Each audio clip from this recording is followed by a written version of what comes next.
Good morning, everybody. I wish you very warm welcome on the second day on the German-Brazilian Dialogue on Science, Research and Innovation. We will soon start with our first panel of today, which is Artificial Intelligence in Science and Engineering, moderated by Professor Dr. Matthias Appel from the University of Duisburg-Essen. After this, we will have a special session of science-driven AI startups, moderated by Professor Eduardo Sancour from USP and FAPESP. After this, we have a lunch break, and we continue with our panel 4, Artificial Intelligence in the Humanities, chaired by Professor Renata Wassermann from USP. After that, we have our final keynote, represented by Professor Anderson Horscher from Unicamp and Professor Renata Wassermann from USP. And at the end, at the University of Duisburg-Essen in Germany, I have the pleasure of today, which is entitled Artificial Intelligence in Science and Engineering, which is probably a very broad topic, as you are probably well aware. So there's a lot going on in science and engineering with artificial intelligence. Well, I'm a chemist, so I'm a natural scientist in organic chemistry, material science, nanoscience. So I know something about AI in chemistry and AI in science, but not so much about AI in engineering. But for this, we'll have our speakers of today. Well, in chemistry, as a personal view, AI is still not very prominent, to be honest. So in my daily business and the daily business of my students, AI is doesn't play a very large role. I believe it will be coming in the future, but today we are doing chemistry as it was before. So what is definitely coming is AI for data mining, for literature surveys, to look up literature, to condense literature surveys. That's slowly starting. Then AI is very strong in planning chemical synthesis. It's not much used as today, but especially in organic chemistry, I think there will be a lot about designing chemical synthesis by computers, by artificial intelligence. I think this is going on and off, right? Can you hear me now still? Okay. Then something which is coming in chemistry is prediction of properties of compounds and materials instead of measuring them using data and assembling it with artificial intelligence to predict properties. Prediction of crystal structures, that's still a very hot topic in chemistry. Usually we are having new compounds, we have single crystals, we determine crystal structures at diffractometers. That's very tedious. And that's something like the holy grail, to be able to predict crystal structures ab initio without having to measure them and to synthesize the compounds. That's still not possible. But in the biosciences, if you have heard the term AlphaFold, the prediction of protein structures is very advanced, and that has really revolutionized biology, as far as I can say as a chemist. So AlphaFold was a really big step forward. Then design of drugs in biomedicine, that's where artificial intelligence is going to play a major role in the future. Then something like image analysis, that's how I came to artificial intelligence, analyzing images of particles, of powders, of any kind of compounds, which are usually analyzed manually. That's very tedious, so it's very interesting to train computers to do classification of many particles, of in situ experiments. Also important in cell biology, where we have the same problem. We have tons of data which have to be manually evaluated. If you can make this automatically, that would help the scientists strongly. So biologists are a little bit farther than chemists, I believe, in terms of AI. And another thing which is also of the future, writing publications, writing grant applications. I also discovered this a few months ago. You can go to ChatGPT, it will write you an application, and our National Science Foundation, the DFG, also permits the use of artificial intelligence when you submit a grant proposal. You only have to make a note that you used artificial intelligence, but it's permitted in principle. Of course, this can help you a lot to polish sentences and to find out literature, state of the art. Well, the next thing would be that the evaluator is also using artificial intelligence to give his report, then computers are making the whole game.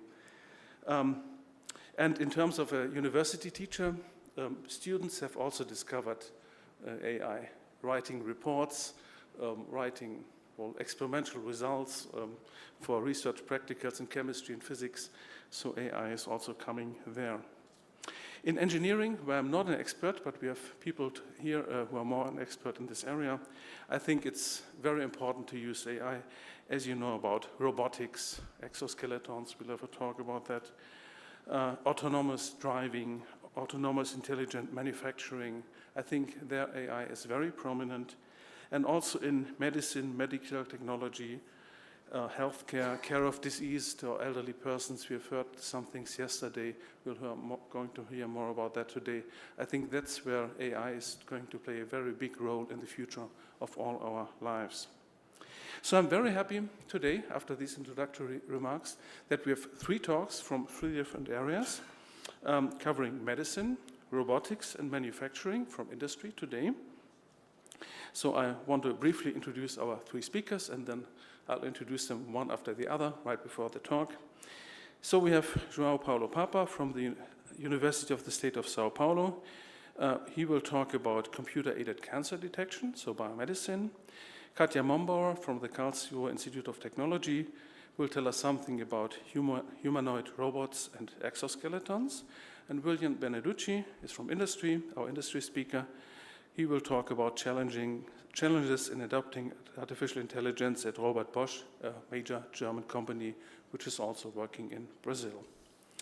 So, the first speaker, now in more detail. The first speaker is Professor João Paulo Papa from the University of the State of Sao Paulo, UNESP. He's a full professor at the Department of Computer Science there, and also the coordinator of the e-Science and Data Science Strategic Program at FAPSP, and different other functions. He was also an Alexander von Humboldt Research Fellow and a visiting scholar at Harvard University, still I hope, even today, and MIT USA. And his research interests include artificial intelligence, computer vision, and language models, so very broad interests. And the title of his presentation will be German-Brazilian Collaborative Research in Computer-Aided Cancer Detection. So, João Paulo, the floor is yours. We're looking forward to your talk. Please.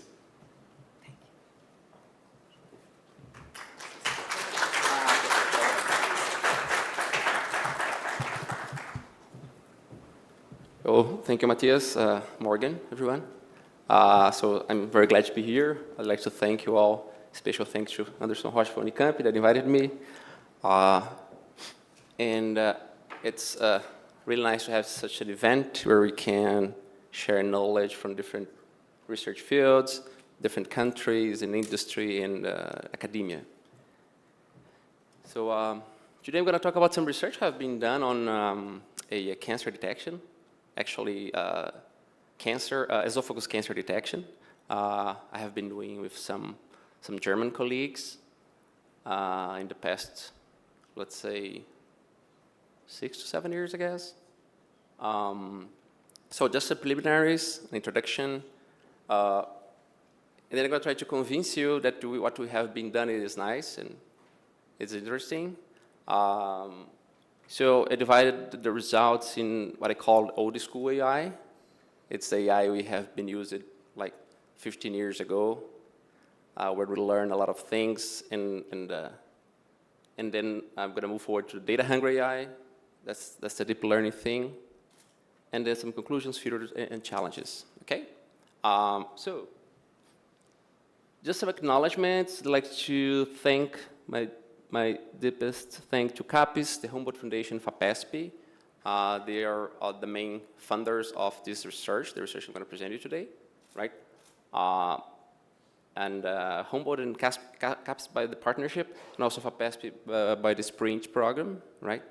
And then that's kind of the German-Brazilian ecosystem we have kind of built in these years in our lab. So basically, currently with Germany, we have these two different branches. On the right, you can see AI for health. So the research I'm gonna talk today was done with the OTH Regensburg and the Universität Klinikum in Augsburg. And then on your left, you can see some research applied for AI for materials engineering, right? With some colleagues from the KIT University. And then we have these, the funders mainly that are interacting with us. From the AI health, we had FAPESP, CAPS, Humboldt, and DAD as well from the German side. And currently, on your bottom right, we just started a collaboration with Qualcomm, Munich, on, it's kind of interesting. It's more or less Portuguese-based LLMs and German-based LLMs. How can we learn from each other? That's some collaboration that's going to be started with Qualcomm. So that's all. Well, basically, so we are a little bit, every one of us has a piece of physician in us, right? So we know that this is our stomach, for those who doesn't know our stomach. And then we have our esophagus. So basically, the pointer is not that good, but okay. So the thing is, usually people, when they suffer from reflux, right, what happens is that you have some sort of like liquid and acid that comes from the stomach, goes up to your esophagus, right? And depending on the amount of these events, depending on the level of acidity, it can become something way more dangerous, right? So there is a illness that's called Barrett's esophagus, right? That's basically the irritation of your esophagus. The thing is, usually most people that figure this disease, if it's not treated like properly, it can become some sort of adenocarcinoma, or basically esophagus, cancer esophagus, right? So what's the problem here? The problem here is that most of the physicians, I mean, like, the stronger, because in Barrett's you have different levels of the severity of the disease, right? So the most complicated one, it's kind of misdiagnosed with the early stage of the cancer. So that's the thing we're trying to do here, to help the physician in that borderline, right? And we have also a lot of primary risk factors, mainly obesity, right? And we have more than 90% of cure if you have an early detection, right?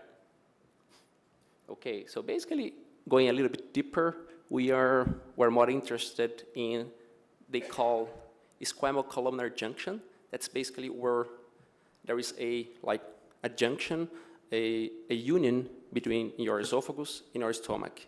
So in that specific region, we have like a zoom over there. And in that specific region, we are interested in trying to help physicians doing diagnosis. So basically, what's the main idea here? I'm going to show you some pictures. So our dream in the beginning of the project was like, when you're doing some endoscopy, the main idea was to assist the physician in real time. So the physician can have a look at a monitor and see some heat maps of the lesions in which the AI suggests that could be something that the physician could have a deeper look at it. So that's the main idea of the project. So in a real-time detection of lesions during endoscopy, right? So that's our main idea. And as I said, there is a high incidence of patients with Barrett's that were further diagnosed with cancer, right? Okay, so research questions here. What drove us is, could like a machine learning methodology be useful, helpful when we're trying to, remember, here we're trying to distinguish between Barrett's and esophagus cancer, okay? That borderline. So that's a research question, because at that time, 2017, when they started the project, we haven't that many projects on that very specific topic using AI, right? And the second question is, can it be done in real time? Remember, I told you that we are trying to assist the physician during endoscopy. So it must be done in real time, okay? I was afraid of it, but that's kind of our timeline. I think it's kind of tiny, but basically this is our timeline. We started with, on your left, with 72% in 2017, and then 2020 we got 80%, 90%, 2022, and recently we got 94%.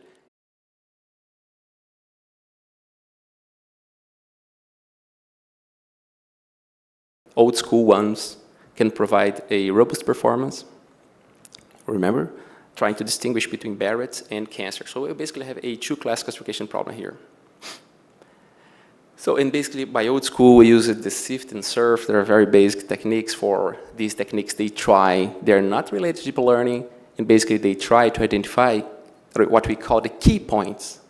The points, the techniques they judge that are important to distinguish, to solve our problem. They're basically these green points in the images. I'm going to show you later that these points, most of them, they are inside the lesion, which is good, right? And basically what we did, we extracted these key points, this information from all the images, and we fit the AI algorithm. And the idea was to do some training in order to classify whether an image has Barrett's or cancer, right? And then is that when we got like our 73%, we decided to use 1,000 green points for each image, right? It's a lot of points, okay? Right, so we were not that much excited, but we decided to keep on, right? Second problem, now we got a new data set from Augsburg. So basically, the guys from Regensburg, they were also from computer science, and the guys from the Augsburg hospital, they provided us the data set. That's a new data set. You can see the quality and the high resolution of the images if you compare to those images here, right? You can see a lot of different structures in the cells. But the problem when we have this new data set, as you can see, you have a problem with illumination that we call specular noise. Because, actually it was very much interesting. I don't like that much hospitals, but we went to the Augsburg hospital. We saw some exam in real time, and when they also use kind of liquid or kind of water or something to kind of not to have such a lot of amount of friction when they're putting the tube, right? And the problem with that water is when you put light, you're gonna reflection. And that because we have all these bright spots over there. And these bright spots, they are very much complicated to deal with because the idea of the AI algorithm is going to be a little bit messy because we need to process that image.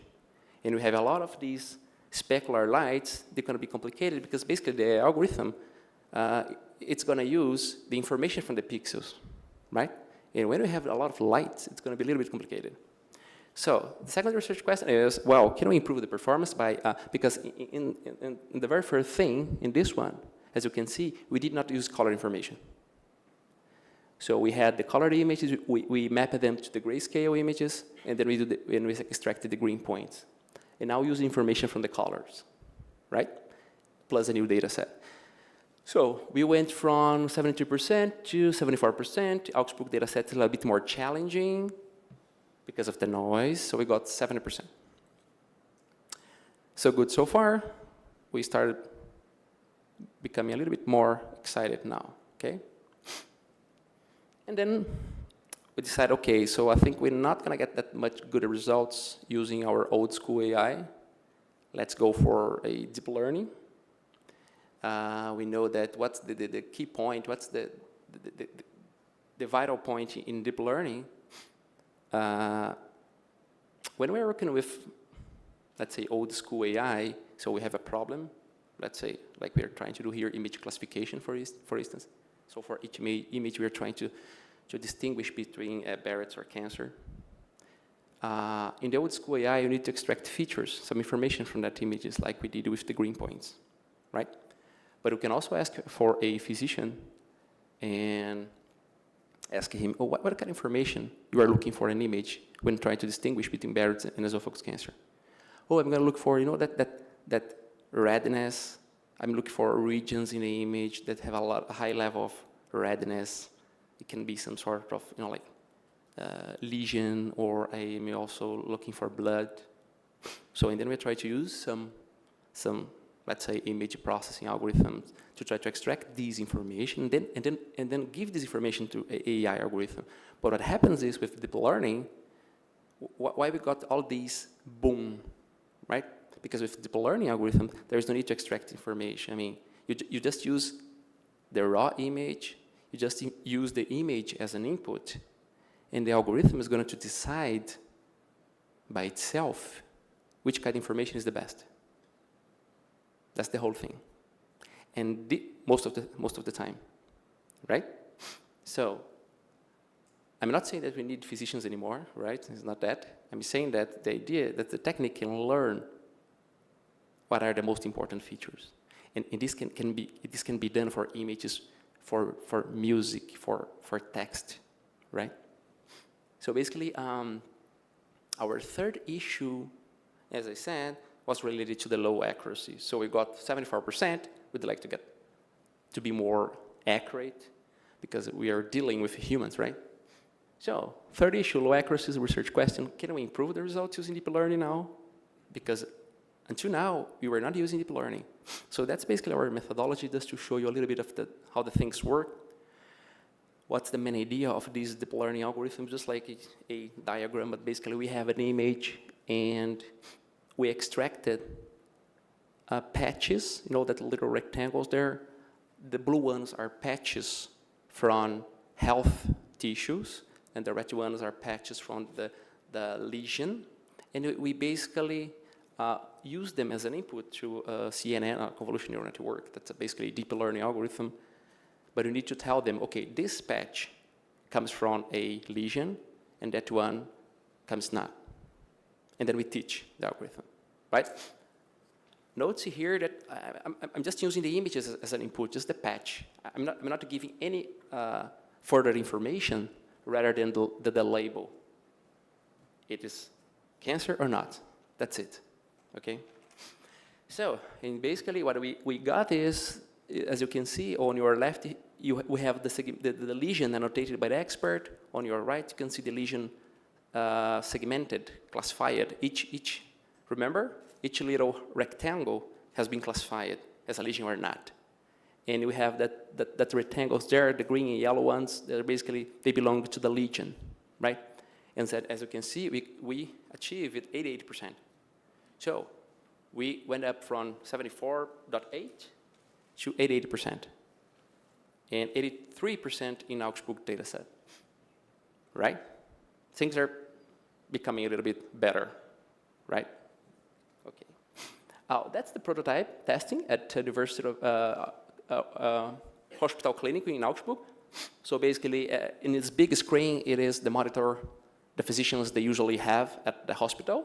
And on your right, we have that small monitor.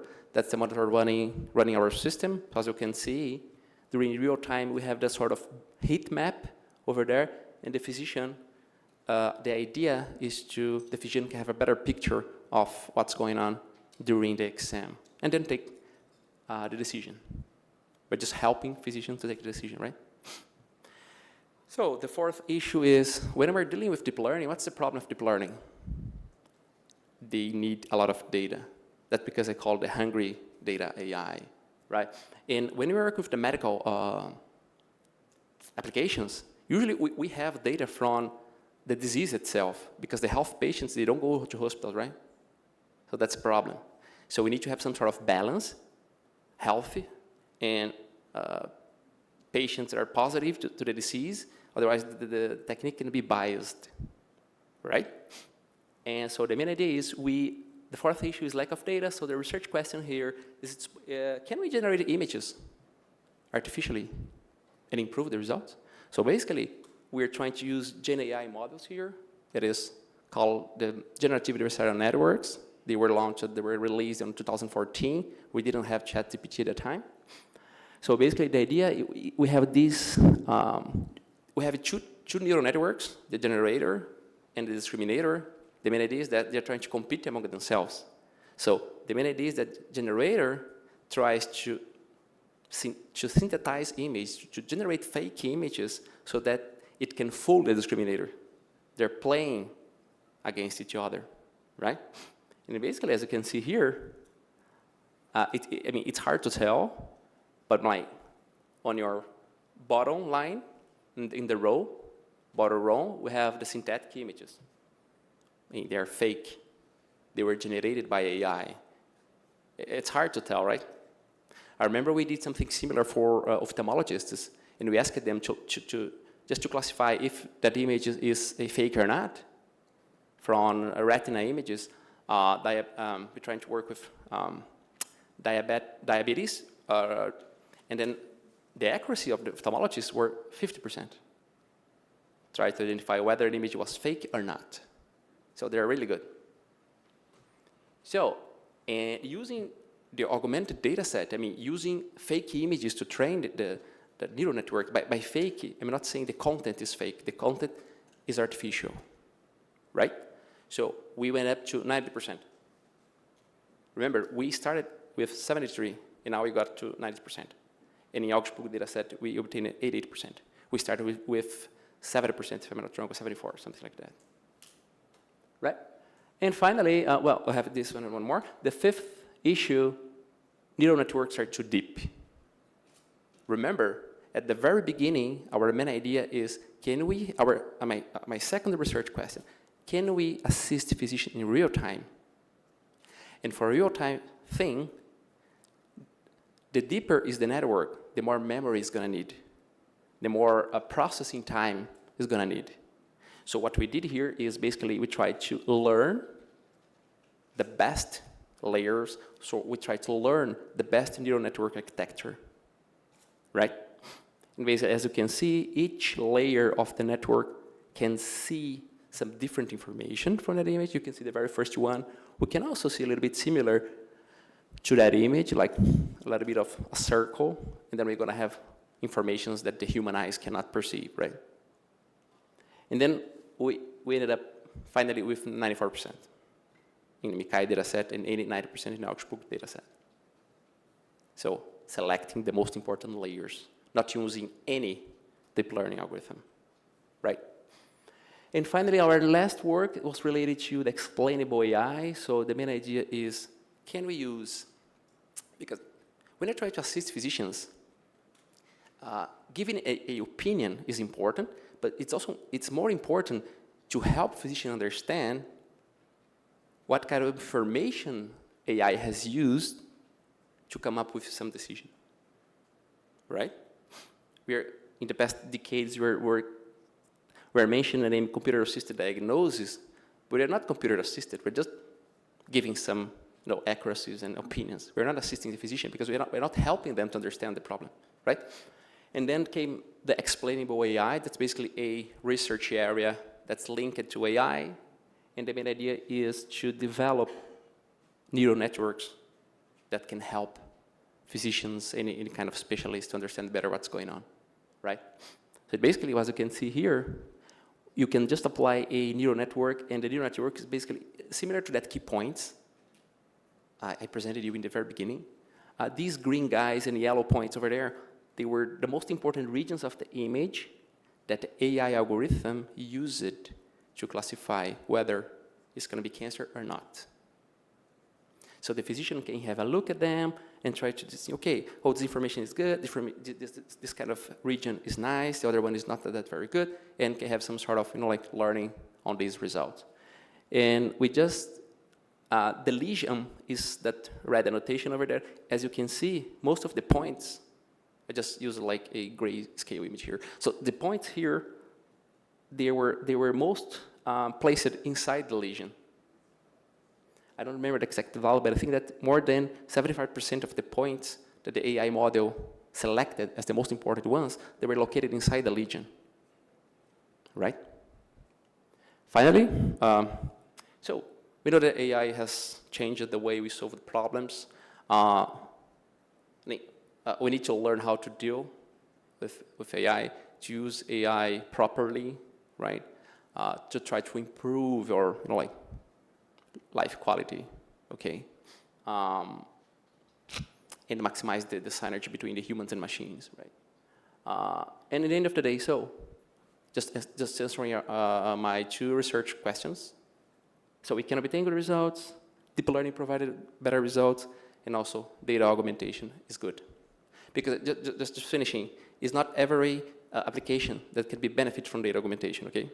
We need to augment data, we need to create data, but it need to be a good data, a data that makes sense, right? We have some examples. We have some chest X-ray images, and some people they try to do data augmentation, but your heart cannot be on your right side, okay? So we need to take care with all this information, not to generate data that doesn't make sense. And future works, we're currently working in a VLM, that's basically a visual language model. That's basically a LLM, but it also uses images as an input, not only text, right? So the physician can ask, okay, you can retrieve me images with lesions that look like Barrett levels 4. And then you can get the images. That's the main idea, right? Classify different levels of Barrett's, but the problem is we don't have annotated data for that kind of thing. And we need to start to talk to the Augsburg guys again, and to make the prototype available at larger scale. So, vielen Dank, thank you so much.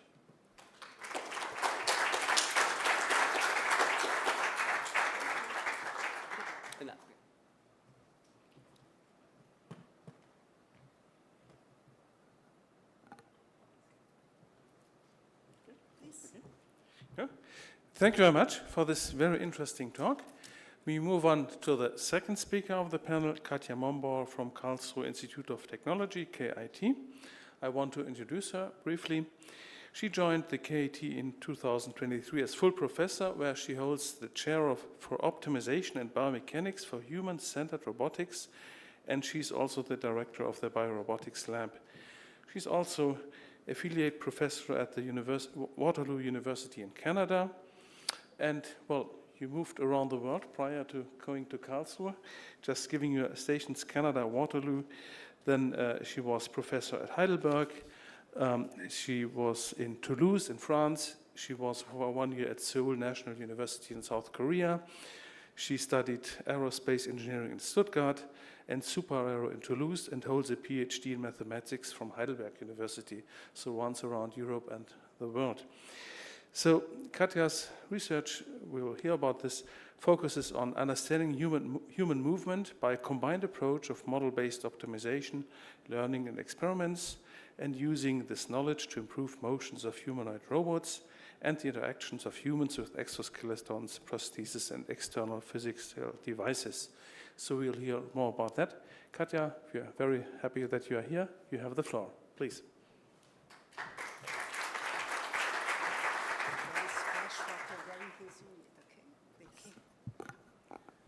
Yeah, thank you very much for the kind introduction. Good morning, everyone.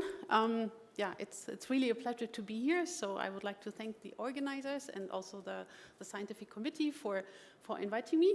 I've been around the world, but I've never been in Brazil before, so I'm really grateful to be here. Yeah, I really enjoy this exchange with Brazil, but I also enjoy that it's such an interdisciplinary exchange about AI, and I also enjoy meeting lots of new, nice German colleagues, yeah, with a lot of, hopefully, collaboration opportunities in Germany, but also in Brazil. So,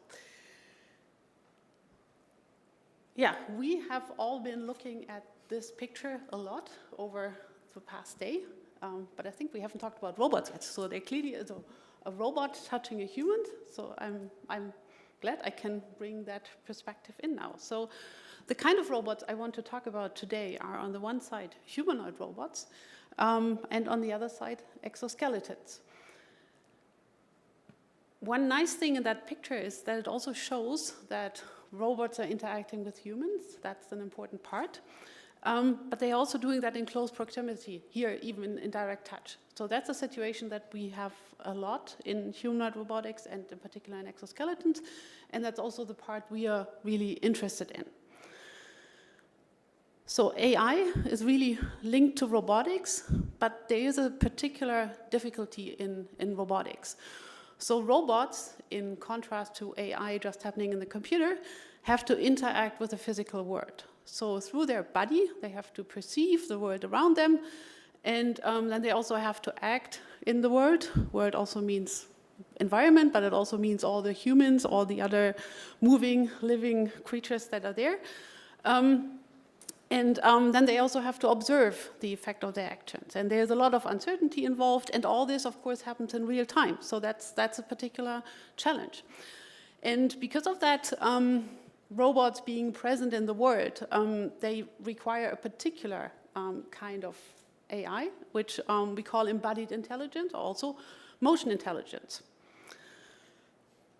When a while ago large language models became really popular, and yeah, generative AI was starting to create a lot of interesting things, a lot of people thought, okay, now it's also solved for robotics. Like now we have ChatGPT or other large language models which can just make up any recipe for creating a dinner, but that then also means that a robot can create that dinner. But of course, that's not true. There's still ChatGPT and other large language models can help. They can help with planning, they can help with perception, with understanding the environment, but they cannot help really with doing the sensory perception and then also performing the actions. And that includes a lot of detail and also a lot of work.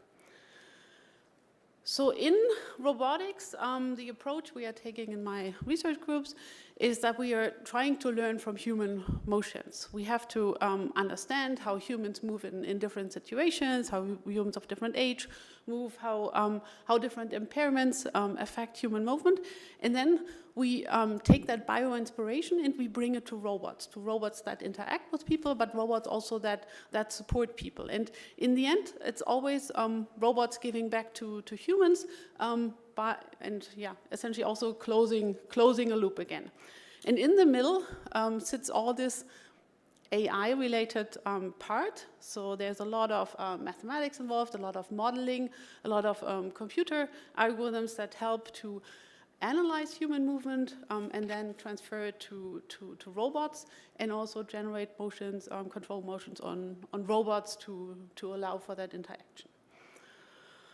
Yeah, so this essentially brings me to the overview of my talk, which is about embodied intelligence for robots. So in both areas, for humanoids and for exoskeletons. I will start by discussing the need. Why do we need these robots? Then I will briefly mention where we are in the state of the art. And then give an overview about our current research, also to show you what really the things are that are still difficult, that are still not there in robotics, that still need a lot of research and a lot of effort. And that will also help you to understand the challenges of embodied intelligence for robots. So let's start with the humanoid part. So many people have called 24 and also 25 the years of the humanoids, because right now we see an amazing number of new platforms in showing up everywhere, they are also starting to go into manufacturing and so on. So it's really very exciting to see what's happening here and how many new robots come out essentially every day. But why do we actually need them? So the idea is that robots in general support us in the dirty, dull, and dangerous tasks. And some typical tasks that humanoid robots could be really helpful are disaster recovery, essentially really dangerous places, work in space, so places that are really far away, but then also the really dull manufacturing jobs in airplane and ship manufacturing, where really someone of human figure has to go in and do the manufacturing job. There also is a lot of tasks in logistics, in e-commerce, and in manufacturing, which can be performed by robots. And also here we see first robots going into the factory, into logistics, warehouses, and also a lot of, especially car manufacturers are making deals with all these robot companies that you saw on the previous slide. So this is something where, robots are slowly starting to help. Not there yet, but it's really, we are getting there. The other part where we would like humanoid robots to help us are household tasks. So this is Rosie from a really old movie, which was a household helper, and that's something that a lot of people would like. Have the robot at home that can do all the tasks, not a Roomba, not a very specific one, but a household. And then there are also these other applications. That was something that really came out during the COVID crisis, when it also was dangerous to be close to people. That this would also be nice if robot could help us, and if robot could support carers or take over care jobs, and do all this medical testing, do all these tests that were particularly dominant in COVID, but which also is a general problem, because our health sector in Europe, at least, I'm not sure about Brazil, but in Europe it's completely overloaded. So robotic help could be really interesting. And that's all still much more challenging, because the environment is much more unstructured, and they are really working so close to people and really have to be safe before robot can go there. But the question is really, why do we actually want to do that with a humanoid robot? Why couldn't it be another robot? So the advantage is really for doing, performing actions in a space which is made for humans. It really is favorable to also have the same figure as a human, to be narrow, go through narrow spaces, have two arms for manipulating, be tall and be able to reach high objects, and so on. So this is very good for many things. I will also show some deviations later. And in principle, it would also be possible to design a better specialized robot for any task. But here the goal is really for versatility in human environment. That also comes with a lot of challenges. But that's something I've been asked yesterday. Do robots then also have to actually look like humans? I mean, we saw the human figure, which can be explained by the physical need to perform tasks. But there are also these efforts to build robots that really look like humans. So these are two researchers who build robots after their own example. In my opinion, that's not necessary. So I think that really brings us, if you know the concept of the uncanny valley, that's I prefer to interact with robots that really look like robots and that are not closer to people, but I think there's also different views on that. But we are also, still very, very far of having robots that really look like people, and there's also not a lot of effort going into that. As you also saw in the introductory slide with all the different types. So if we want to have this embodied intelligence for humanoid robots, what does it mean? It means we have to teach them how to perform a lot of dynamic motions without falling. We also have to teach them how to use human tools made for humans, so tools for manufacturing, for the kitchen, also medical tools, which are just made for humans, and robots should just take them and operate them. We should also teach them how to use vehicles like bikes or scooters or little carts to also allow them to travel over larger distances more effectively. And then we have to teach them how to interact with humans and get really close to them and do this in a very careful and sensitive way. So if we want to learn these motions, how can we do that? Can we do that on the real robot? The problem is this can be done for really simple things and for simple robots, like the robot arms you see here. But for more complex models, we cannot do that. The robot would fall, the robot would damage the human, which is very close.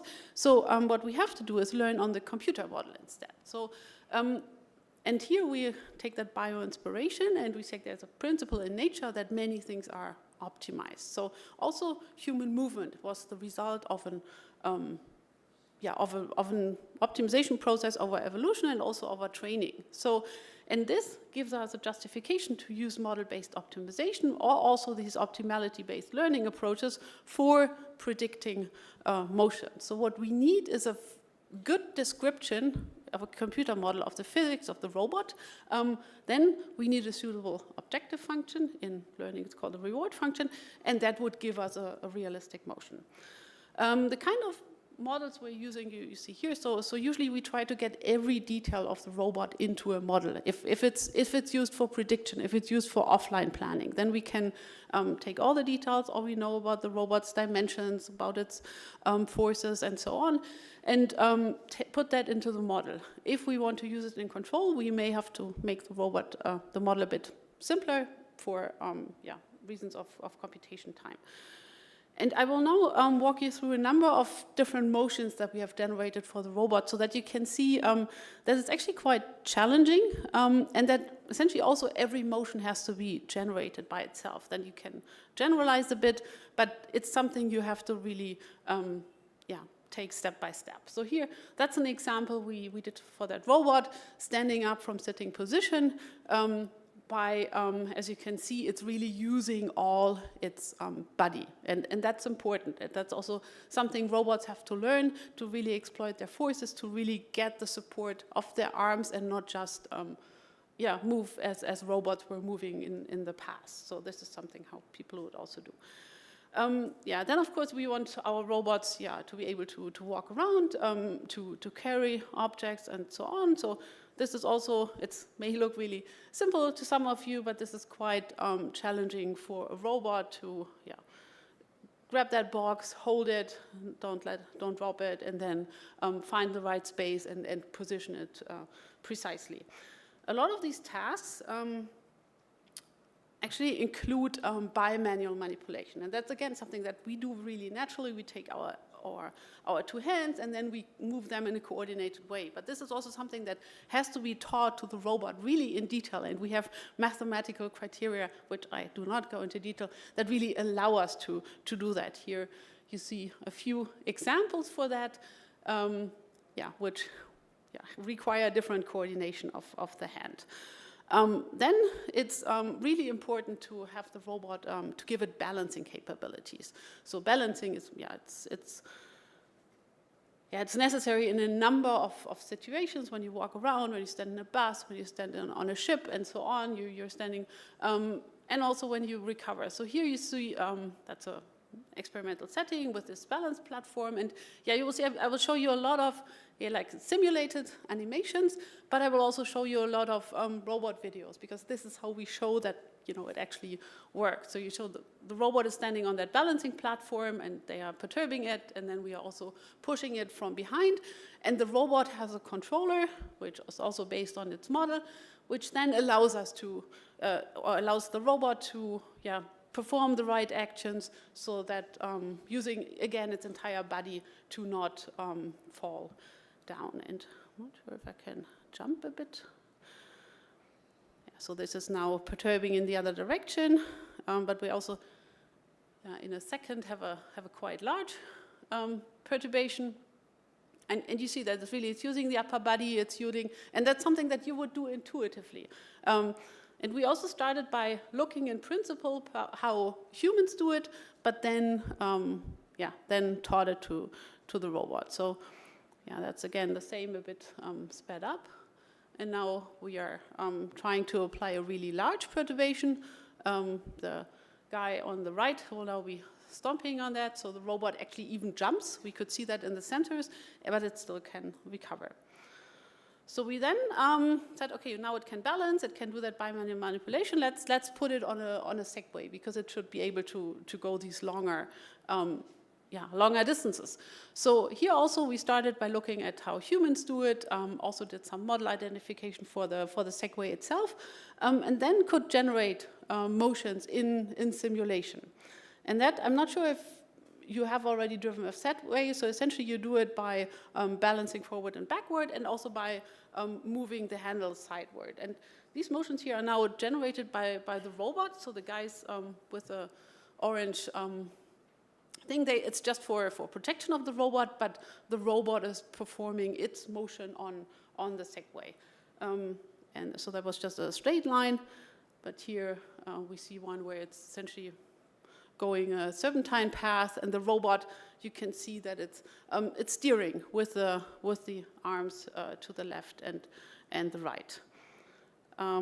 Yeah, the robot is even able to recover from obstacles. You see now they are throwing the tubes now, so it's nothing that was predefined. So essentially, and I think okay. Yeah, so they are now. The task is to go straight and not be perturbed by the tubes.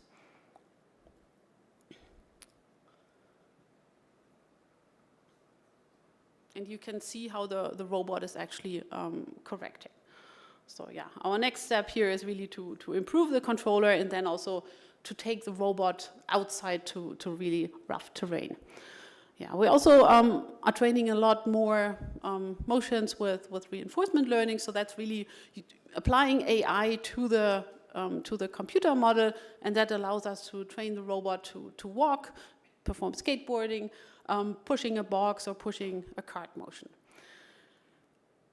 In a lot of applications, it's not just about the physical motions of the robot. In particular, if we talk about human-robot interaction, the close proximity things, it's important that we cover the physical aspects so that we can perform the tasks in an effective but also in a safe way. We don't hurt anyone. But it's also important that we look at the social and the psychological tasks. So we perform it in a way so that no one is scared and people feel comfortable around the robot, which is getting really close. So as a test case, we looked at dancing with robots, and we let people dance with a robot. So it's a simple slow waltz. And in that case, the robot was the leader, and it was communicating with a partner through different cues. So here we try to understand a bit on how the robot should act, if it should, and that's now going somehow into robot control theory. But we had different physical cues, and then we also had audio cues. So the robot was also either saying nothing or counting numbers or indicating step directions. And essentially, people preferred when to have both, to have physical and sound cues. And then they also preferred when there was a force-based transfer and not a position-based transfer. And but now that was just a test, and now we want to go into the medical field and get in touch with people, with patients, and have robots enter healthcare. So we started with a simple project where the robot was essentially talking to people and performing interviews, entrance interviews, also about their well-being and so on, also guided them around in hospitals. And now we are trying to, and we did that with a robot, but we also did that with a human interaction, and that was actually quite positive. So we looked at emotion in the faces of the people. We also looked at heart rate, and we also looked at saliva studies.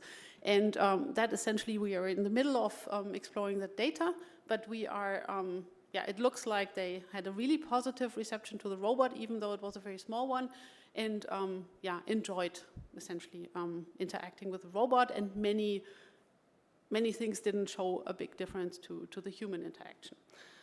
It gets more challenging when now we get in touch, and one of my Waterloo PhD students worked on COVID testing for robots. So here we started with the robot arm, and essentially the task is, as you all know, the robot has to insert the swab. I think we have all done that often enough. Has to find the right place in the nostril, and then has to insert it. So, and we developed algorithms and even with special sensors that allows to do that insertion carefully and properly. And you can now see an assembly. So that video is sped up, so it may seem a bit fast. So don't be scared. So the robot is taking the swab, We now have, we haven't done that part with human participants yet, so there's another robot holding a phantom of a face with a nasal cavity, and the robot is also mimicking a patient which moves around too much. So and the other robot still has to cope with that and insert it. Okay, it's double the speed, so it would do that more carefully. Okay, but yeah, I have had worse COVID tests than that. So, okay, so our next step will be to bring that now to a mobile robot, and actually the vision here is that we want to have such a mobile robot, in this case a humanoid robot with a mobile platform, so we don't have to be afraid that the robot is falling. And have that in a lot of direct interactions with people, have them provide them physical assistance, but also things like scratching, massaging, and then perform these tests that you just saw. And here, yeah, of course, the robots have to learn how to perform motions in a way that satisfies physical, social, but also psychological requirements of this task. Now moving to exoskeletons. And how embodied intelligence works for them. Exoskeletons are part of mobility assistant robots, which also covers robotic rollators, then exoskeletons, but also intelligent prosthesis. To briefly define what is an exoskeleton, so it's generally a robotic suit. So it's a robot that sits on your body, and that amplifies or fully replaces human muscle forces. And there are exoskeletons for many different parts of the body, and they are made for very different user groups and very different applications. So that ranges from exoskeletons for manufacturing, can have lower limb, upper limb, back exoskeletons, and there are also special exoskeletons for children. In the AI Summit in Paris, exoskeletons were really featured as a major innovation by Emmanuel Macron. The exoskeleton you see here is from a French company, and I will show it to you in a bit in my talk. So the research questions we are addressing here in the context of exoskeletons are: how can we really improve the design and the control of exoskeletons so that they support people best, and how can we actually personalize that? Because every person with every impairment has a different need. They have a different body, they have a different way to move, and they need different kinds of support. So they have to be personalized. What we also want to really understand is how people interact with the exoskeleton and the assistive robots, and how are the forces transmitted. So this is something which is still quite unknown. And we also have to understand how this entire adaptation process works. So how do motions change when there is this exoskeleton, and how can this co-adaptation path be pursued? All this, once we have understood that, should go into models. And these models include not just the robot, not just the exoskeleton, but also the human. So we always need that combined model. And now I will speed up a bit because I want to quickly walk you through different types of robots that we are interested in. So the first thing we are trying to address is back pain. So I think a lot of people worldwide have back pain because there's so many jobs which require that you have to carry heavy loads, that you work in uncomfortable positions, and then back pain is really the leading cause of sick leaves worldwide. Exoskeletons can help with that, and they essentially go from somewhere of pelvis or the thighs up to the shoulders, and they support especially the lumbar part. So the idea is that what's really damaging is a high lumbar torque, or torque in the lumbar region, and this is something you want to reduce. So here we worked in a project, and just to show you a few things that can be done. So you can really personalize exoskeletons to people by recording some of their motions, making personal models, and then providing an exoskeleton that does really a subjective support to the people. So here that just essentially allows us to adjust to different people, that's the different colors, but also compare different design options in the exoskeleton. One thing that also always comes up, especially from the ergonomist side, is that, oh, it's not good to give people an exoskeleton because they might just continue doing motions badly. We just need to train them how to do things properly, and then everything is fixed. So we also did that comparison, also in a very precise computer model, compared unassisted, so motions without exoskeletons, and really doing it optimally, or doing it as people always do, and then comparing that with assistive motion, and also comparing different ways. And what we actually could see, so we could see reductions through technique optimization, but also through exoskeletons.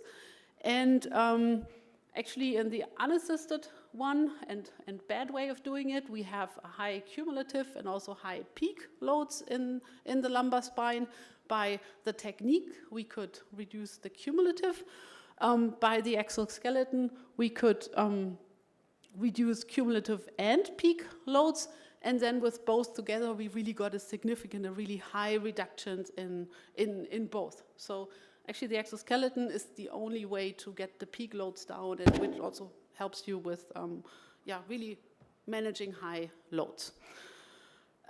We also are interested in the lower extremity, and here we, also do a lot of studies on how to get people familiar, how to not have them be scared by the exoskeleton, and then also develop different metrics that tell us how well people adjust to the exoskeleton, and also develop sensor systems that are portable and that we can take outside the lab, because that's really important to study such things also outside the lab, because this is where you can do longer walking motions, and also longer studies, and also other terrain. And here we worked with psychologists and did essentially a dual task study, seeing how doing another task in parallel affects the familiarization,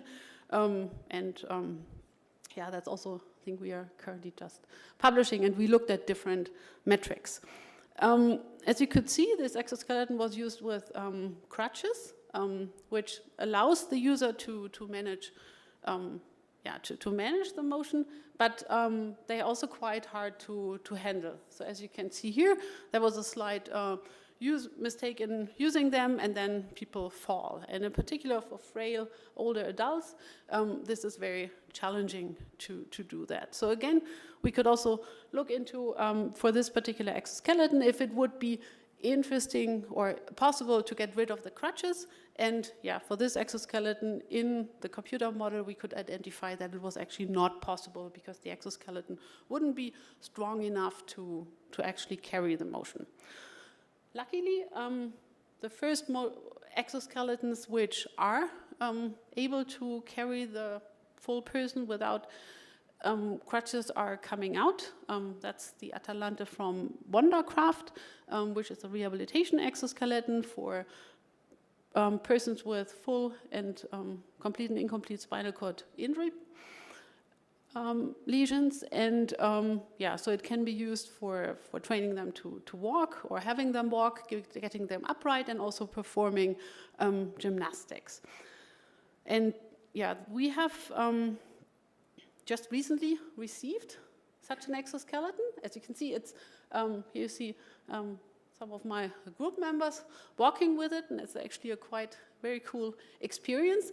You see that such an exoskeleton is still very bulky. It weighs 80 kilograms, but it can carry you, it can stabilize you, and at least on flat terrain. And here we are just starting to work with it, so we can use it in medical testing, but we can also access the controller. So our idea here is that we want to develop stable gait controller, not just for level ground, what you just saw, but also on challenging terrains, like stairs, also recovery from large perturbations. And we in particular draw a lot of inspiration here from sports, where we look at sports types where there's a lot of stabilization going on, and transfer these metrics to the exoskeleton. And then also we look at hospital studies to really gain further understanding of what it does to patients. Just showing you our last exoskeleton briefly. So this is a very lightweight one, which just helps with the ankle. So the idea is here that was developed for cerebral palsy patients, but could also help in stroke and maybe also in Parkinson cases.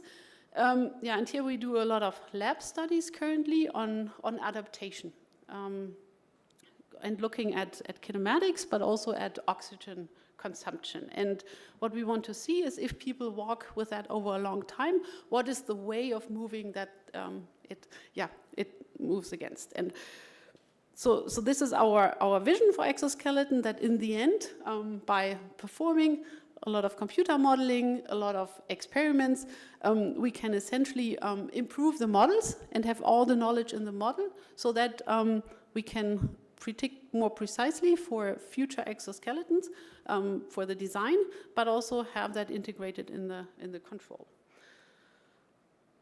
Okay, yeah. We also work on robotic rollators, which is very linked, and here, we are performing studies in the lab, but also in the hospital to see how these robotic rollators, which can provide active sit-to-stand support and active walking support, can best support elderly people.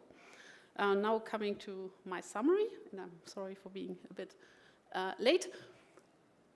So the 3 things I would like you to take home is to, in order to make an impact in society, the human-centered robots, so which includes humanoid robots, exoskeletons, but also the assistive devices that I just showed, they require this embodied intelligence. And that includes motion, perception, and also interaction capability. And I hope I could show you, it's very challenging to get them there.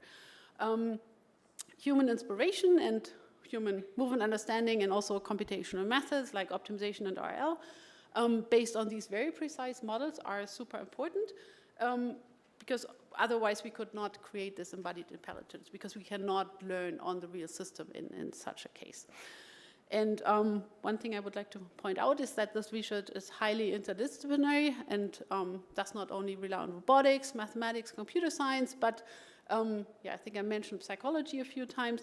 Of course, we also work with a lot of medical departments, but we also had projects where we also integrated ethics, philosophy, and law aspects, which I think is really crucial to develop a good technology. This is our new fleet of robots that we are working with now at KIT, and we would be very happy to engage in interdisciplinary and also international collaborations with you. So please reach out if you are interested. And I would like to thank my team and sponsor, or my different teams at KIT, and also Waterloo is now reducing, and the former team in Heidelberg.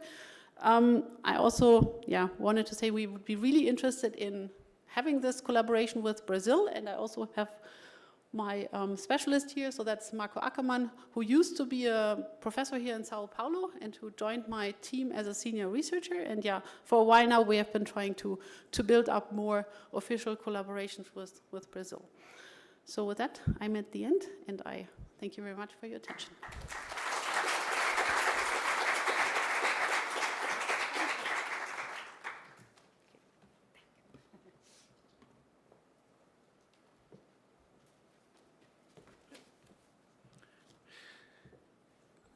Thank you very much, Katja, for this really exciting talk.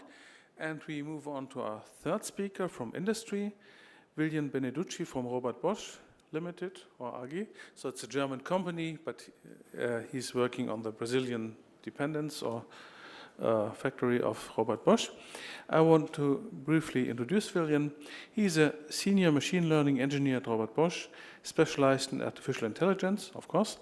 He received his degree in electrical engineering from the Federal University of Sao Paulo, including an inter-university exchange program at the University of Toronto in Canada. He's also holding a master's degree in computer science from the University of Campinas, and he's currently pursuing his PhD in the same field at the same institution, together with Robert Bosch, I believe. So, right from industry, William, we are looking forward to your talk. You have the floor, please.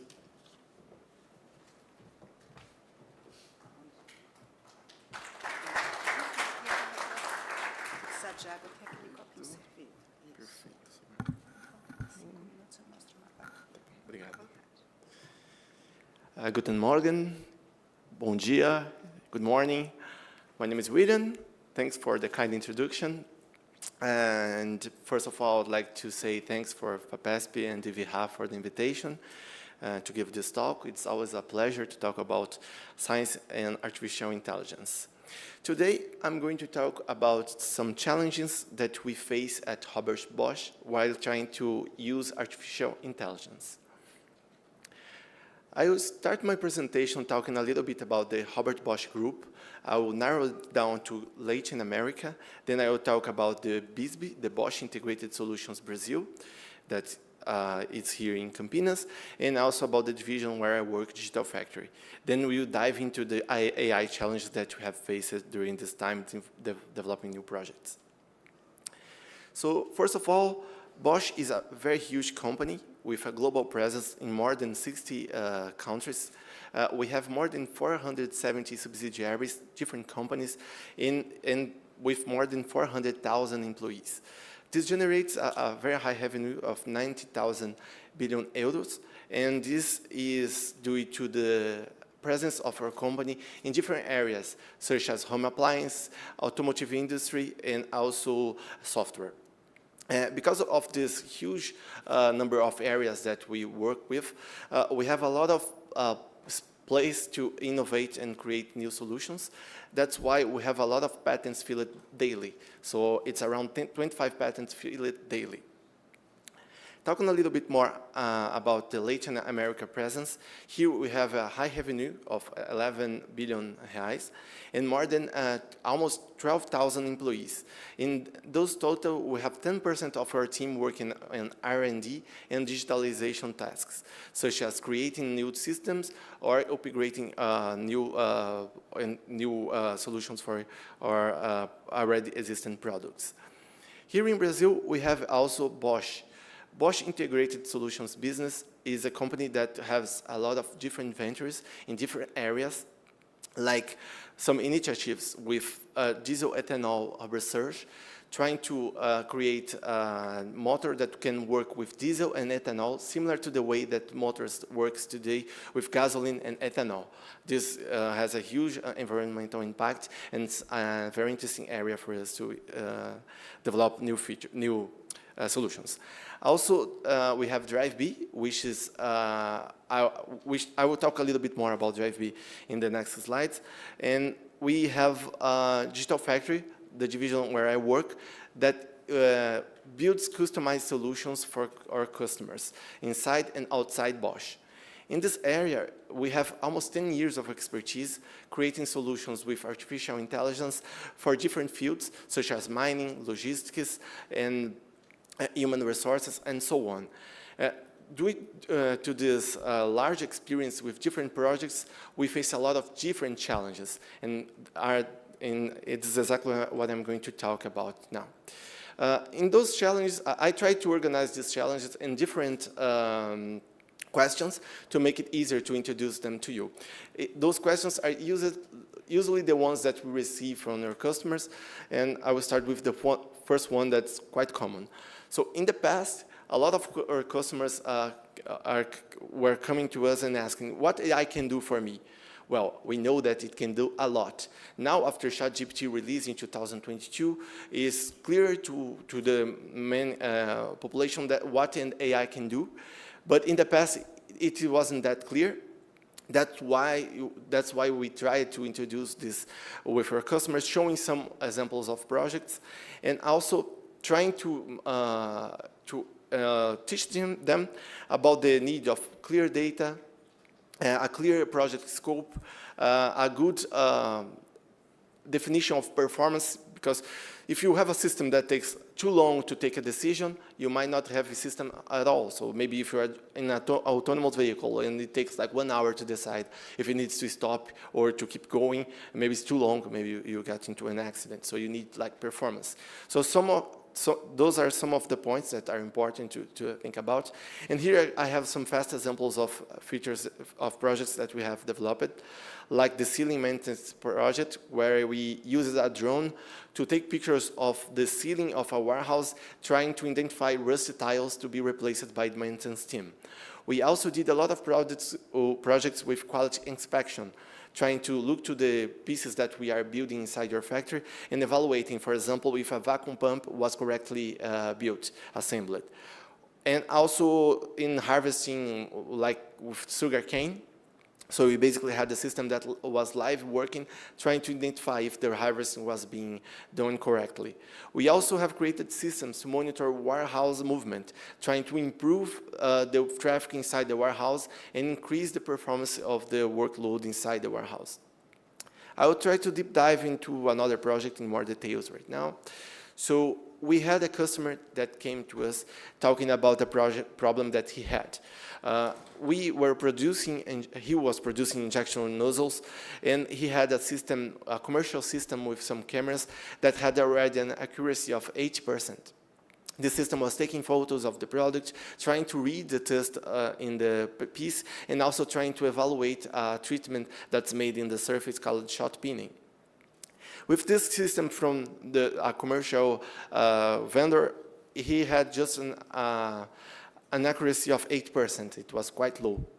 For him, it was low because the number of work you had to do because of this 20% was very high. So we decided to close the scope, identify how this works inside the factory. So we basically mapped how the system was integrated with the AI. So he had an assembly line with a machine that detects where the injection nozzle was. A camera was activated to take photos of the product and flatten the image to be treated by the common standard AI algorithm that he had. We basically saw this process, we tried to understand what was the problems with it, and we created our own machine learning model, trying to keep the pace with the performance that he had in the factory line, and also understanding the requirements, the lighting conditions, and the product specifics that was necessary to increase the performance. After some times, we could achieve a bigger performance, almost 98% of accuracy, increasing the accuracy of the overall system, and also reducing 50% the number of rework he had and the cost that he had producing these pieces. Another question that always comes to us is, what's a good metric? When you have a regression problem, you can choose some metrics like MSA, MI, and others that can reflect the accuracy of the performance of the system. We can also have, for classification problems, other metrics like F1 score, accuracy, and so on. But it's hard to define what's a good metric, what's a good number of this metric. Is 70% okay, 8% okay, 0.1 error is okay. So sometimes we need to discuss, because these are quite related with the end or progress of the project. And when we do that, we usually try to solve the issue by defining a timeline for the proof of the concept to be developed. So basically, we have a time constraint. We have like 3 months or 5 months to develop the project, check the initial accuracy or performance of the system, then talk with the customer if we are decided to go and move forward with a more sophisticated solution, with a more product-ready solution. So basically, we start with some proof of concept, then we move to a bigger solution, a more robust solution. And there's also a project that I would like to also related with the injection nozzle. In this case, we decided to verify how much numbers of rolls, count the number of rolls this piece has during the production, because sometimes the machine, the drilling machine doesn't work, doesn't create the necessary rolls. We could not define a metric to see, okay, this process is going to be over after achieving this specific metric. But while developing the proof of concept, we achieved a very high number of accuracy, around 98.4%. It was very high, and we decided that this was good enough to move forward. And to do this, we had to use a lot of data, almost 50,000 images, and that's the importance to have data. And this another question that we as a company to provide those solutions usually ask our customers, because sometimes we start to investigate problems and we found out that there's no data available for this. So maybe there's not enough data to develop a deep learning model, because sometimes we have hungry models that needs a lot of data. And even when we have a lot of data, sometimes this data is not good enough. Sometimes we have problems in the sensor that's acquiring the data. Sometimes we have problems with different sensors and different systems acquiring the same data, and they have random noise that makes them different. And it's something that we really, as a data scientist, we spend a lot of time trying to investigate and to clean before working with AI. It's a huge part of our work. I will give an example of another project that we're working during these years. This project is called Smart Tire. Basically, we had a customer that had a truck fleet with different trucks, and with each truck with its tires that were being measured during the life of the tire. The life expectancy of the tire was measured based on how much the truck can run around the country. And we had a team that would go there and measure using a measurement gauge the rolling band of the tire and say, okay, this one has just 1 millimeter. I will take the note here on this piece of paper, and someone will evaluate and say, okay, you need to change the tire. You might keep running with this truck for a while, or is there a problem with the tire? We saw this analog process and we tried to digitalize it using an app. So we created an app to acquire the data, and while the user was working with the analog process, he was also working with our digitalized process, taking photos, taking notes on the app, and also the specialist was evaluating the piece of paper with the annotations and also the information on the app to create a labeled data set for us. After a while, we were able to train a model, and this model was able to, when you take a photo of the tire, it predicts the depth of the rubber band of the tire and say, okay, this is the value. Now you might need to change the tire, or you might keep running with this, all automatically based on the knowledge of the specialist.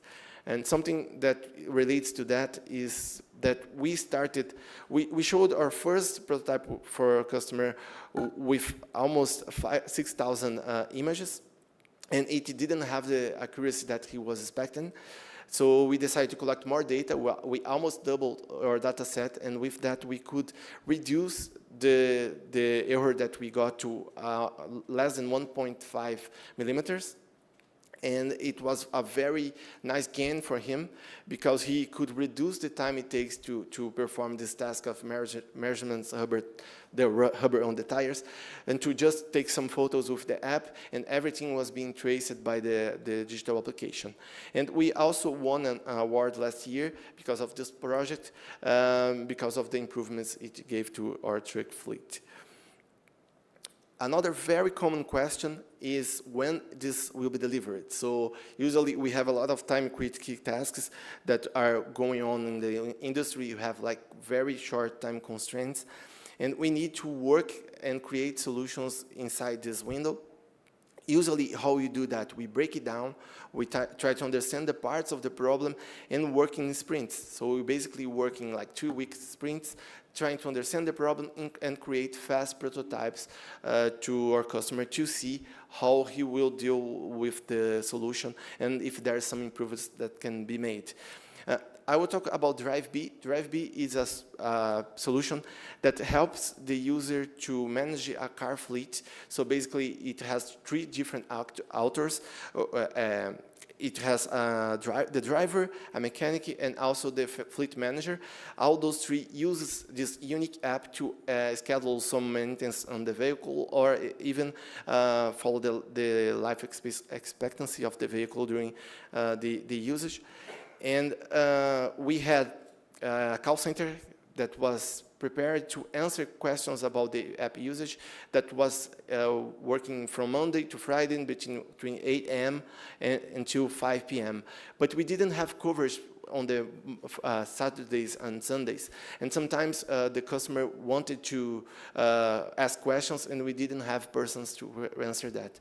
After the creation of, after the widespread usage of ChatGPT, we decided to create a system to work with our customers. So basically, when he asks a question for the system, the ChatGPT, you look to the system will look to the protocol used by the call center to answer questions of our customers.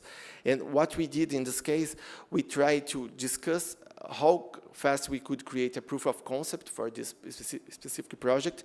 And we built in 3 months this small prototype. We put it a live pilot to get some user feedback. We found out that some of our assumptions about the interaction with the user were wrong. So we decided to get again to the planning phase. We changed some aspects of the system, and after 5 months, the system was ready and working with the solution. And it was quite good because now it works 4.7 days a week, and it solved a lot of the calls that we received in this first phase. Around 30% of the calls that we were receiving were being answered by the system. And now we are planning to move on to a next phase, a second phase, to cover more questions, more problems that the user might face inside the platform. Another question that I think that we talked a little bit today and yesterday is the question that usually comes from our customer. When it works, it's everything fine sometimes, but when it doesn't, it's hard to explain why it's not working well. And I really like this graph from that has interpretability and flexibility, because basically when we work with small models like linear regressions and models that are simpler, it's quite easy to understand the impact of the input into the output. So you basically can correlate, like age can change the factor of the output in some value, and you can explain to your customer, okay, this is why this is doing that, because of the age, it's affecting the final result in this manner. But when we move to deeper models, when we move to deep learning models, you can see here in the graph that the interpretability goes really low. It's hard to understand what the model is doing inside it, because there's a lot of layers of computations being made, and it's hard to explain how it works. And to do, sometimes we can have an idea, a general idea of how this model will works using some tools like CHAP. I think that Professor Paulo yesterday talked about CHAP, and today we also had some comments about the CHAP usage.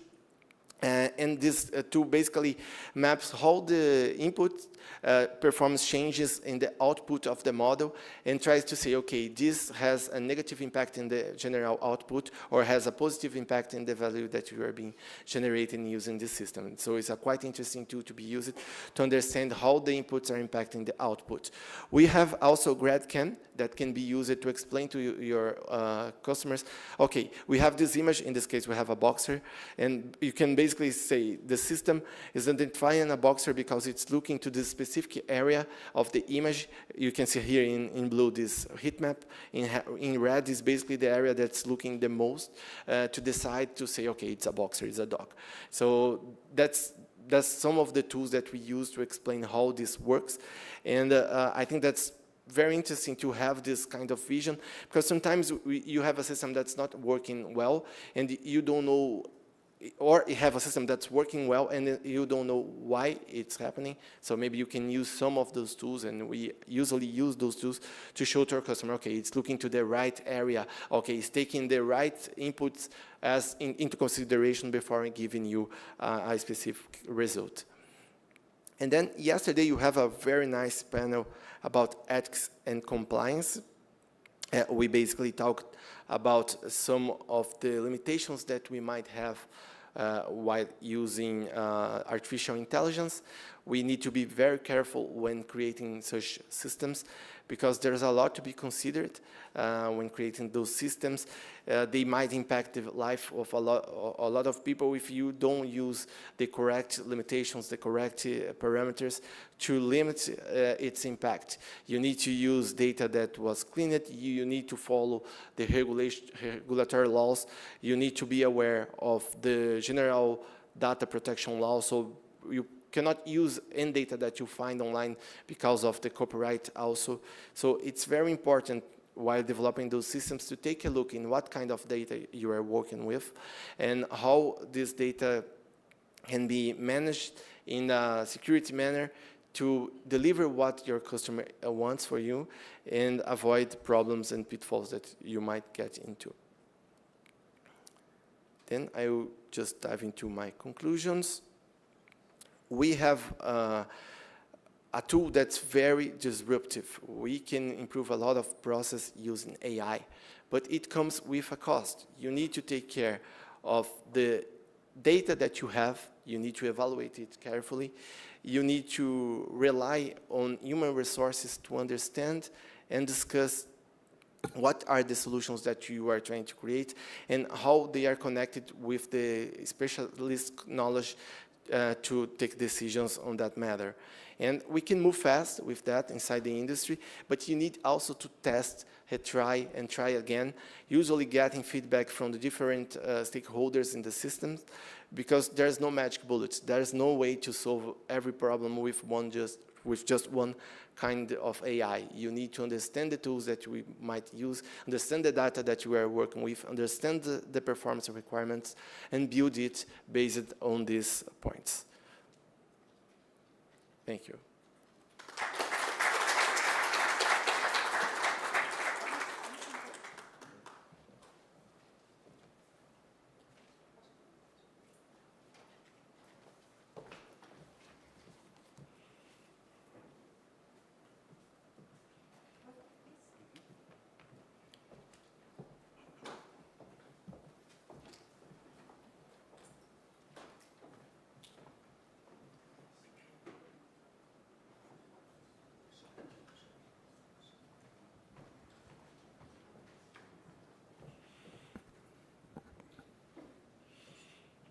Okay, good.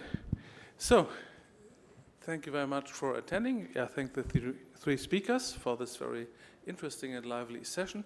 We are a little bit into overtime, and after this session we have a special session on startup companies, so we don't want to take too much of their time. So we have to condense the discussion a little bit, but all the speakers are here for the coffee break and lunch break, so you can ask more questions then, but we don't want to consume the time of the startup companies.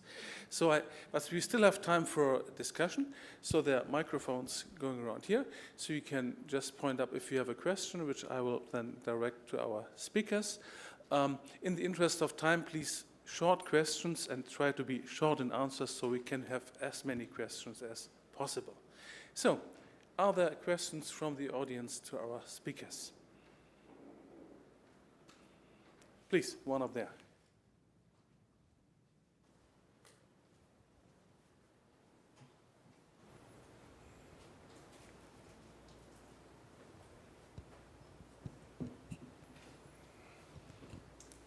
Yeah, thank you very much for all the presentations. I have a question to Katja.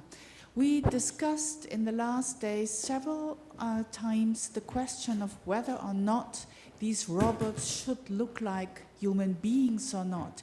And what I saw from the examples that you showed, that they seem to move, or that the goal seems to be that they move like human beings. So what is the difference between creating movements that are human-like to creating robots that look like humans? Or perhaps I misunderstand. Perhaps they do not, the goal is not to make them move like human beings, but to create robust movements so that they don't fall or fail. Yeah, thank you very much for the question. So the idea is really to make them, so on the one side we try to learn from humans. So what we try to learn is movement principles from humans, because humans are doing quite well. So we want to learn from that for robots, and then we apply these principles to the robot model, to the robot mass distribution and so on, which then may be a different motion. But still, it's if they move that way, it makes them move more naturally. And if we have that interaction between humans and robots, the idea is also that then we can predict better what they will be doing, because a robot should never surprise a human. It should always be predictable, so that humans are not shocked, and have a nice interaction experience. We see some, also in terms of motion capabilities, we see some exceptions, but this is usually used for robots which are not like, which have joints that can rotate much more than like 720 degrees or whatever, which allows you to turn wheels, or which also allows you, there's the new Atlas, which can stand up a really weird way because it has a fully rotational hip joint, so it can essentially do very awkward motions, which are efficient, but which would make the interaction with humans more difficult, because they would be, oh, what is that thing doing? So, I just had a discussion with my students in the class. It's also, if it's, I talked about that uncanny valley in how robots look. Some of my students felt that there also might be an uncanny valley if it moves too naturally, and then suddenly it does something which you wouldn't expect. So that's still a discussion. I still think it's good to make them move in a human-like way, but it's also not, there's no full agreement on that. Thank you. More questions? Okay, please, up there, Indra speaker.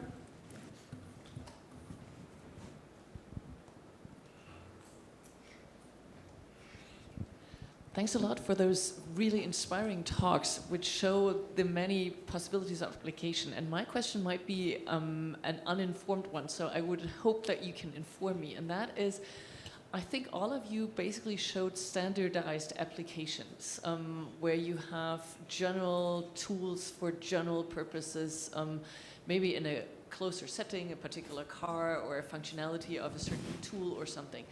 But I was wondering, the promises that you often hear from AI is that it's easier to specialize things and to create a special tool for a special situation. Would you agree or would you disagree? I think this question goes to all three, as I understood. So maybe João Paulo wants to start, and then we move along the line. So thanks for the question. I do believe that the more specialized you are at a certain point, you can get better results. We are also seeing that kind of thing with the LLMs. So we have observed that small language models, SLMs, they are getting better results than the more generative, more generic LLMs. So they can get better results, they are more specialized, and they consume less computational resources as well. Okay, Katja? I think in robotics, I mean, it's very easy to build specialized robots, and that's what we all saw with the Roombas and other like very special one-task robots.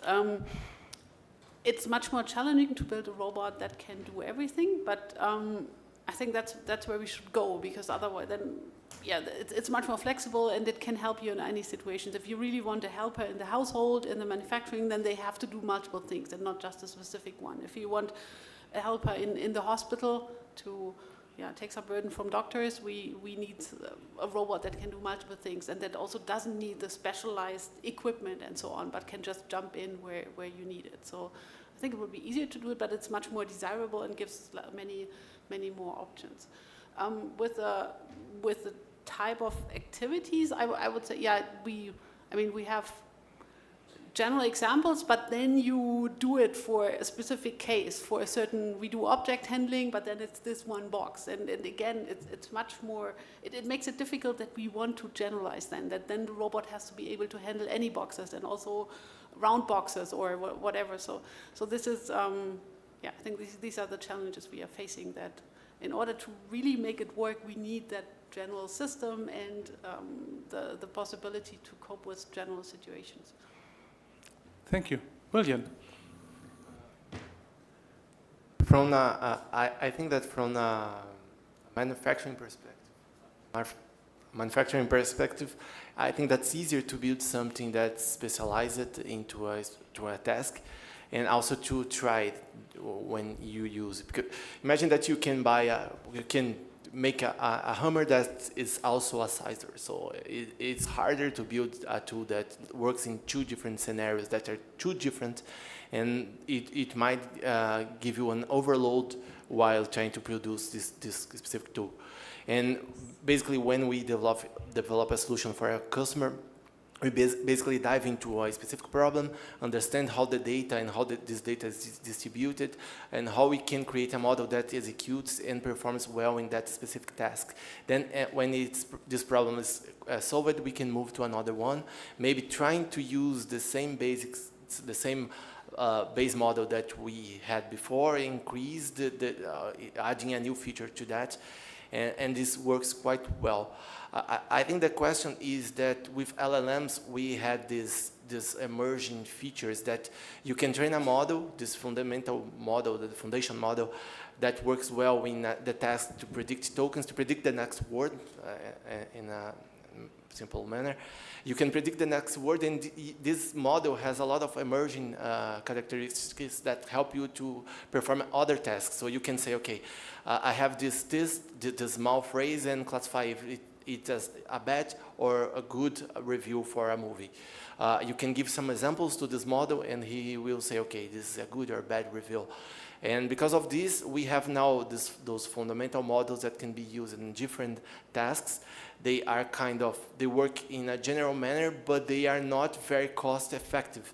So you are going to build a model that has a very high computational cost to perform a task that you can solve with a simpler model in a faster way. So you probably, when you look to the industry and we look to applications, we try to do it in a very effective manner.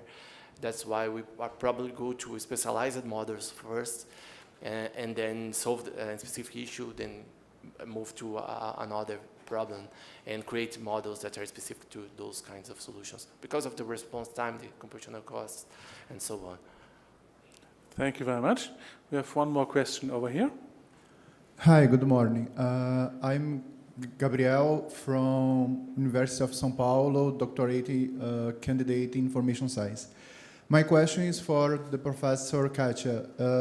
In your opinion, AI agents, LLM-based, can be used to improve the robot's motion in context of object manipulation, for example?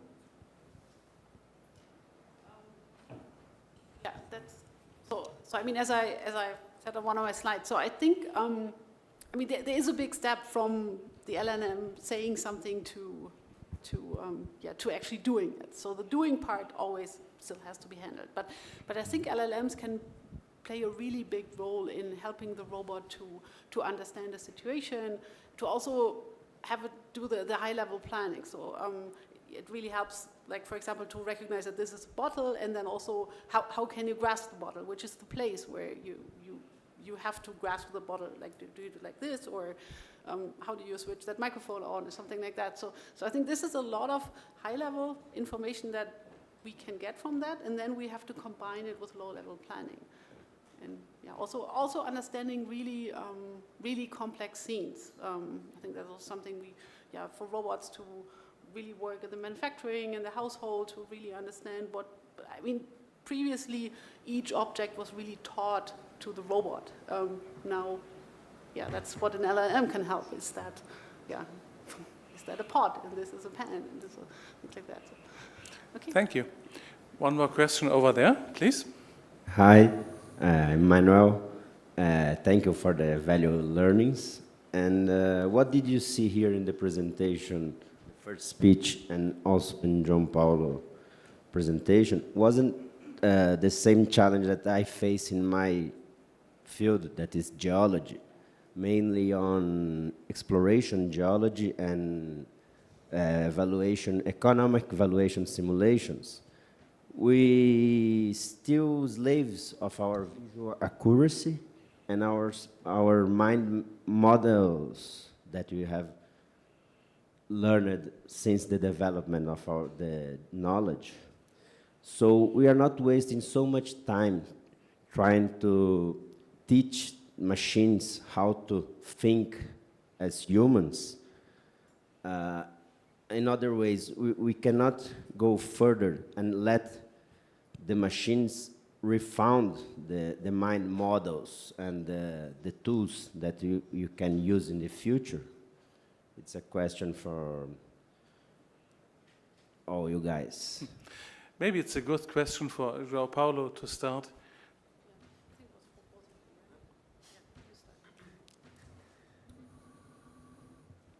Right.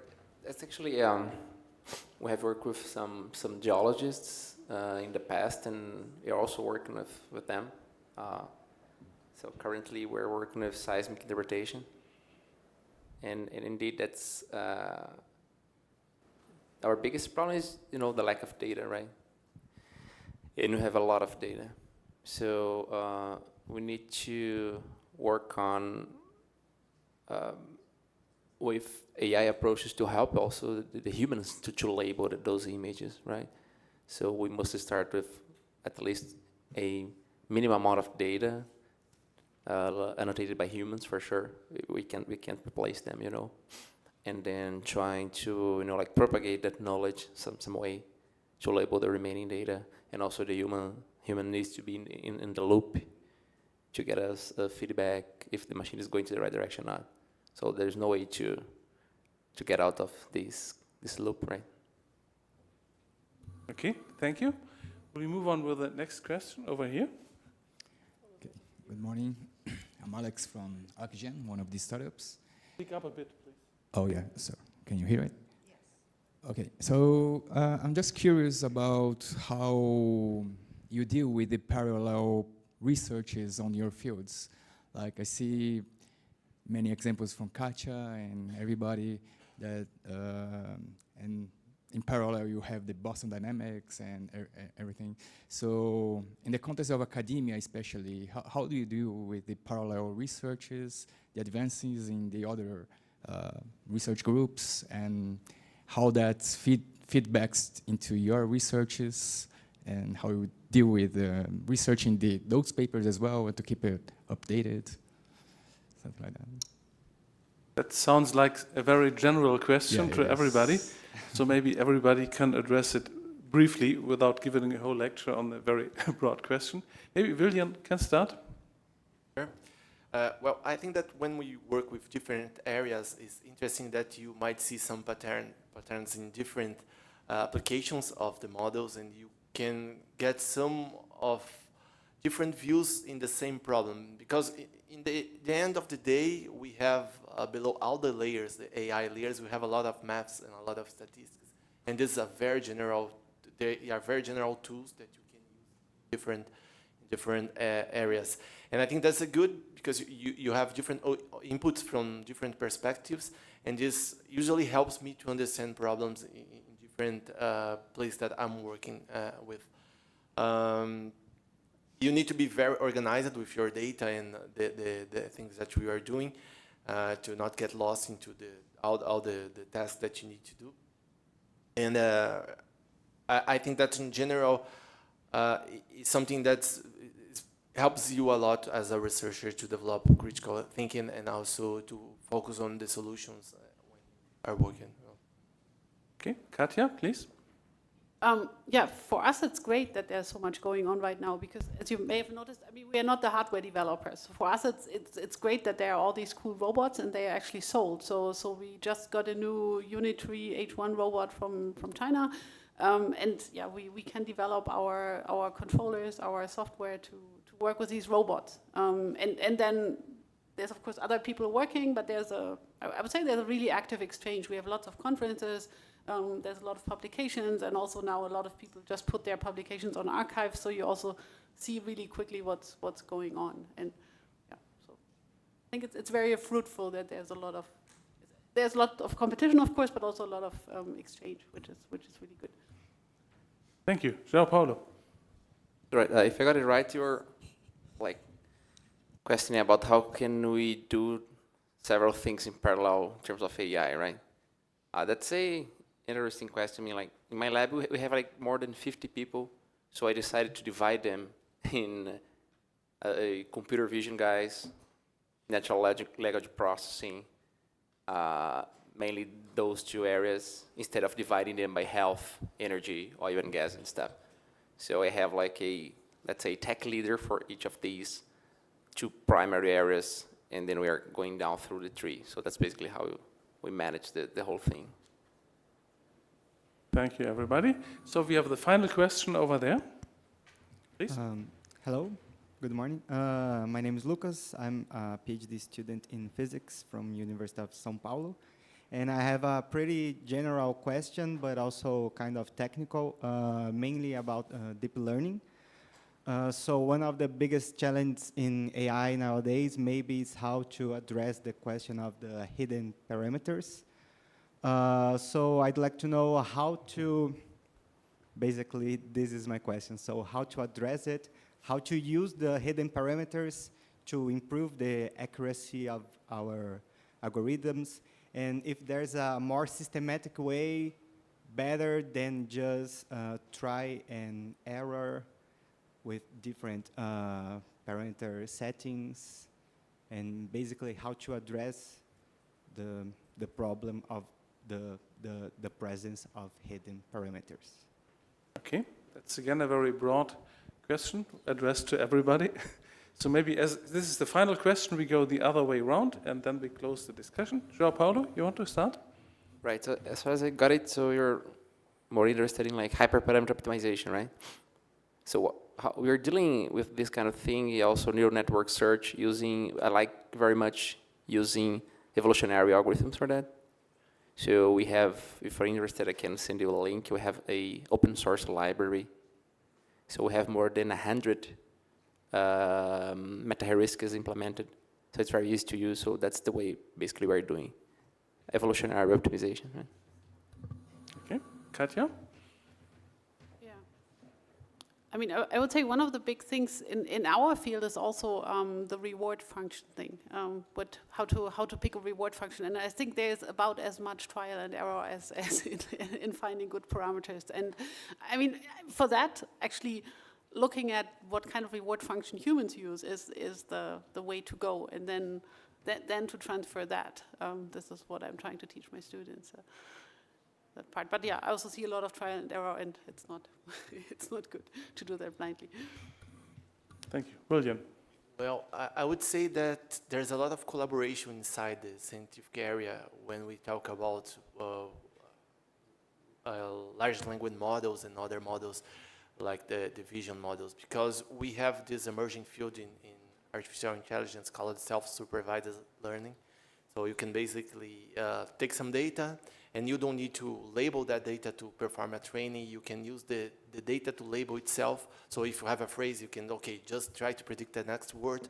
And you are a model that you do that. So you just need to predict the next word. You just get a phrase from the internet, or a test from the internet, and you can just run the model and try to reduce the error that it gets. So you are basically learning the distribution of the words inside a test. And that's why a lot of researchers do in their labs. They use a lot of different parameters to get into the best point when you are training a model. And basically, we have those models available online, so you can just go to some repositories and get those models. So you usually don't start from the scratch, because you have someone that have already done some heavy lifting for you. But if you have to do the heavy lifting, usually you can use some tools. Those tools will help you to go through the searching space. So you basically have like 2 hyperparameters. You might have an optimizing algorithm that helps you to get the best point in that specific training. So you just run it for some hours, sometimes some days. You just leave your computer doing those computations, and then you can get the best point. It is not guaranteed. There's no guarantee. There's no mathematical way or statistical way to say, okay, this is the best point. But when you perform it a lot of times, so when you do like in some batches, different batches with different data, with some when you mix the data and methods to find those points, those optimal points, you might get the best one, because you have tried it so many times that you might get probably the best or one of the best points of that specific model to work with. So basically, there's a lot of heavy lifting that's made around the world when we create models, and then you can just use this as fundamental models in the case of LLM models. You just can get it and then train into your specific task and solve your specific issue. Thank you very much. So with this, we'll conclude our discussion. So we'll move on to the next session. I think we had three very interesting and really lively talks and a wonderful discussion. So thank you all. Well, first, thank the speakers. Please join me in thanking our three speakers again.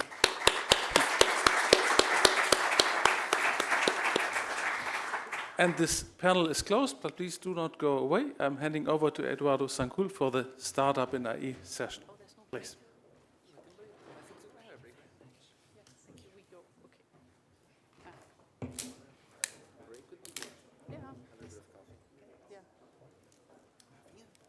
So there's no break now? No, we go to the other session. Yeah.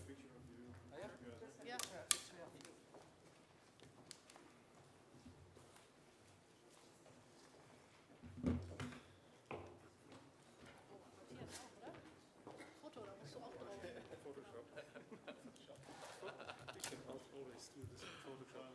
Please come closer to the table because this light is too bright. Yeah, we can also go somewhere else. Here is good because I can. Ah, you have that, okay.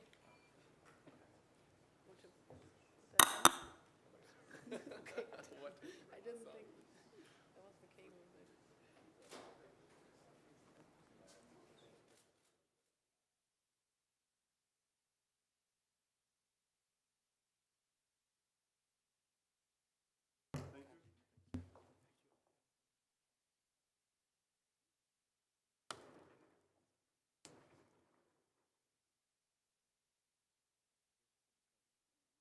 Pode pegar uma das outras duas.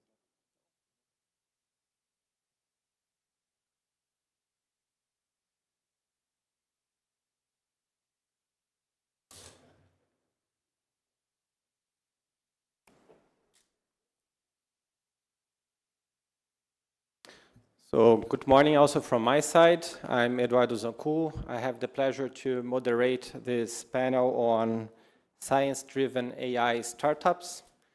This is the first time that the German-Brazilian dialogue also features startups.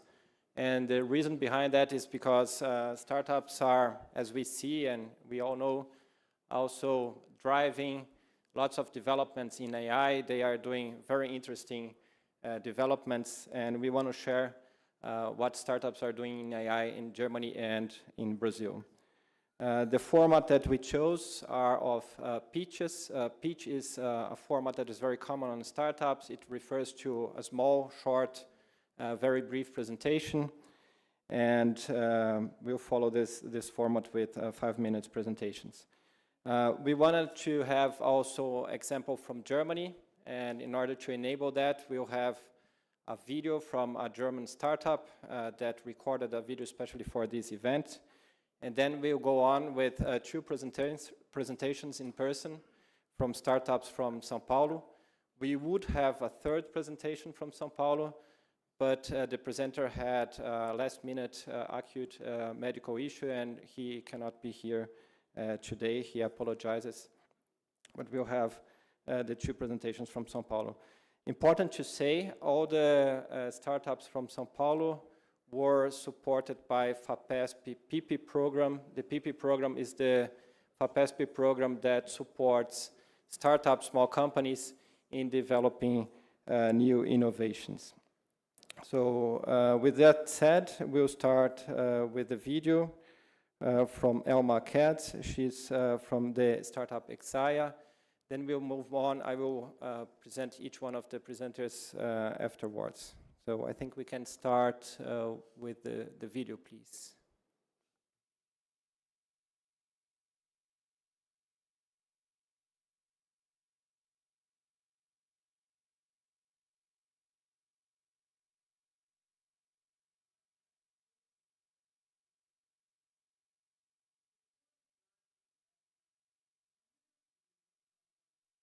Affected by mental disorder. You're not alone. Over 1 million people worldwide struggle with mental conditions. In fact, recent large-scale research co-led by Harvard Medical School found that 1 in 2 people will experience a mental disorder in their lifetime. The economic burden, catastrophic. By 2030, the costs driven by lost productivity and healthcare expenses are projected to reach 16 trillion, surpassing the combined costs of cancer, diabetes, and chronic respiratory diseases. Yet, despite these shocking numbers, the way we measure and monitor mental health today is reactive and outdated. The current gold standard for mental health screening relies on structured diagnostic interviews, symptoms checklists, and clinician-administered rating skills. This depends on subjective recall and lacks objective measurements, making it ineffective for large-scale population screening and early detection. For example, it could take over 8 years for someone to receive a definite diagnosis of bipolar disorder. This needs to change. At Exaya, we are transforming the way mental health is measured and monitored. Instead of relying on outdated subjective methods, we enable proactive precision healthcare through digital speech biomarkers and advanced machine learning models to deliver a human-centric and explainable AI solutions. The results? The faster, more accurate diagnosis, continuous monitoring for proactive care, and objective measurement of treatment response. Our platform supports decentralized clinical trials, making mental health research more efficient and accessible than ever before.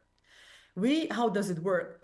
We conduct large-scale analytics of samples of speech and text to detect subtle statistical signals associating with pathogenic states of conditions like depression or dementia, patterns that go unnoticed in traditional assessments. These signals are extracted through our next-gen data mining tool, coupled with our proprietary AI algorithms. Exaya operates with a B2B SaaS-tiered subscription business model, targeting research institutions, insurance companies, large hospitals, and private clinics, as well as pharmaceutical organizations. Our go-to-market strategy includes early access partnership and presenting at leading neuroscience and healthcare conferences. In the competitive landscape, emerging startups tend to focus only on acoustic-based biomarkers and heavily rely on third-party software wrappers and pre-trained LLMs. What sets Exaya apart is its advanced, all-in-house developed data mining tools and sophisticated predictive model architectures. Trustworthy AI isn't just a buzzword to us. It's ingrained in our DNA. We leverage more than 30 years of joint multidisciplinary research dedicated to the development of human-centric and explainable AI systems and have published over 50 peer-reviewed research papers in leading conferences and journals. Our AI models have consistently achieved outstanding performance on international benchmark data sets and in shared task competitions. We are seeking high-impact collaborations and lighthouse projects with leading research organizations and pharma companies to demonstrating the game-changing potential of digital speech biomarkers. If you are interested in transforming mental health diagnostics, monitoring research, I invite you to reach out to me directly. You'll find my contact information linked alongside this video. I would be delighted to show you live demos of our platform and explore how we can collaborate. Thank you for your time and interest.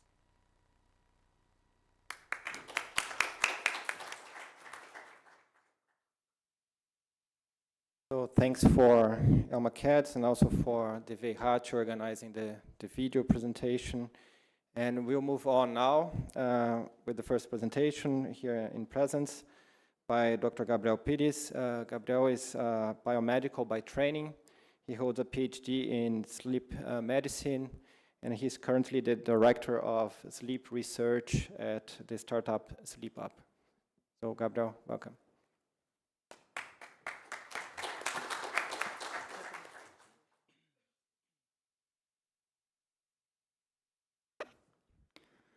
Hello, good morning. Thank you for the invitation.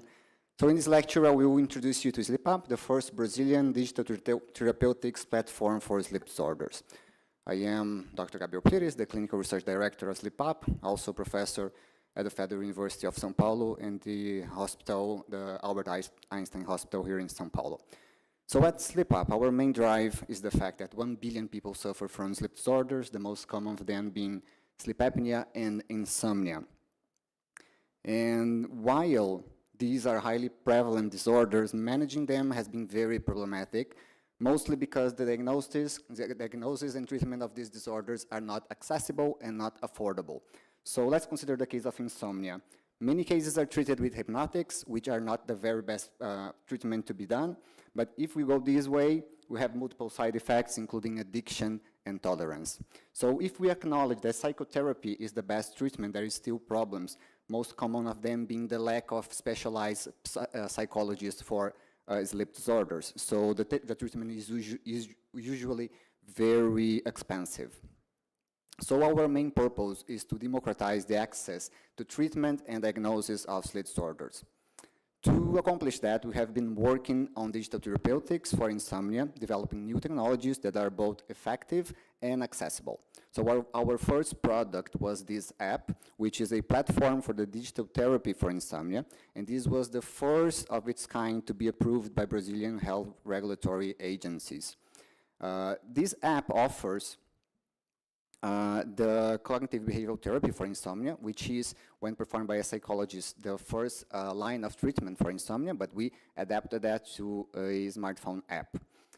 It also includes features to evaluate, to monitor, and to diagnose insomnia and other sleep disorders by sleep questionnaires and sleep diaries and other interactions with the user. But the most important feature nowadays might be the fact that it is associated with the wearables that we have been developing. Among these wearables, we highlight our sleep scoring headband, which is less expensive, more accessible, and much more comfortable than a regular polysomnography, the sleep study that someone undergoes in a sleep lab. So obviously much more comfortable than that. We also have another products, including our oximetry to screen for obstructive sleep apnea. And altogether, these both devices, in comparison to current and standard diagnostic tests, it has an accuracy of around 98%. And this is only possible by implementing artificial intelligence and machine learning algorithms, which are proprietary, developed by our biomedical engineering team. So the next steps is to develop new technologies that are even more direct to artificial intelligence. These two projects here are still under development, and we count with FAPESP once again to achieve these goals. So to overview what we have achieved so far and our collaborations with FAPESP, we have already developed and made available 3 groundbreaking and innovative products related to diagnosis and treatment of insomnia and other sleep disorders. This includes our app with digital interventions for insomnia, our sleep scoring headband, and our oximeter for the screening of obstructive sleep apnea. And most of these achievements were only possible due to grants received from FAPESP, which are all listed here. 2 phases of the PP project, the PP direct to commercialization, and a few more grants available. In terms of achievements in science and in regulation, we have already published 18 full text or Congress presentations, 3 of them in major sleep medicine reviews. We have been approved in Brazil. We are looking out for approval in the US with a good prognosis so far, and we are considering and already taking the first steps to be approved in Europe. We are already available in a few countries, including the United Arab Emirates and China. In terms of patents, we have now a few of them already registered, and looking out for a few more, and we have been partner of the most important accelerators and incubators for a startup in Brazil and abroad.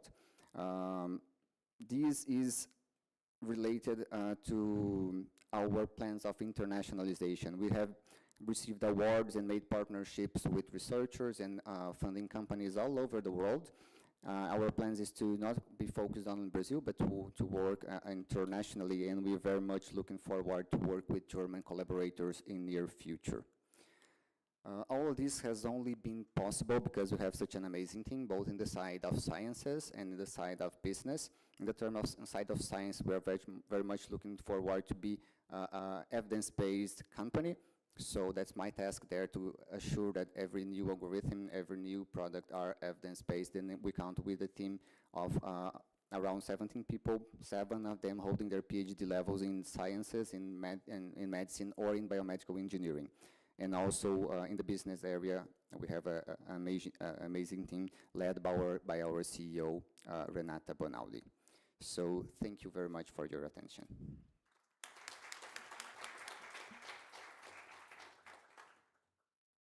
Thank you, Gabriel. And we'll keep the questions for after the second presentation.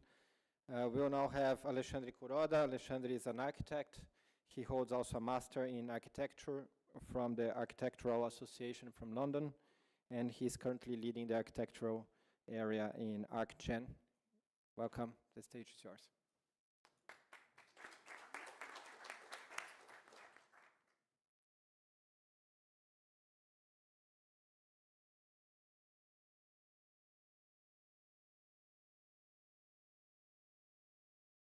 Hi, good morning.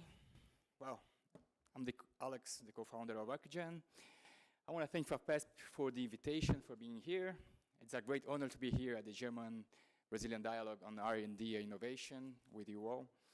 Well, ArcGen is a construct-tech, or better, a deep tech, since we develop software. ArcGen is completing 5 years this year. It was founded by me, Alexandra Kuroda, Chief of Innovation. As Eduardo said, I have my master's degree from the Architectural Association in London. I also worked at the Zaha Hadid Architects in London and lectured here in São Paulo at the Belas Artes School of Architecture, together with Thomas, my partner. So I want to start this presentation by presenting something that we may already know. We architects traditionally solve everything on trial and error. It is a gigantic effort to test all of our intentions for the projects, and at the same time complying with the accessibility, urban and environmental restrictions. We grow our minds thinking digitally and in drawing, in plans, sections, elevations and perspectives, by hand or digitally in AutoCAD or BIM. So traditional architecture services are very manual, inaccurate, bureaucratic, and therefore too much operational. This is a colossal problem for retail and real estate companies that need these projects with speed and quality to meet their business demand. And that's why we automate architecture and urbanism designs via artificial intelligence. So we've got 2 main solutions. The first is the Viabiliza layouts that came to light from the pain of approving architectural layouts, and works like this. So it begins by importing the building survey and then defining the design style and the architectural program. That is for a bank branch, for example, the quantity of managers, the back office furniture, waiting chairs, and then in one click, launching our solution that conceives all the layout options possible.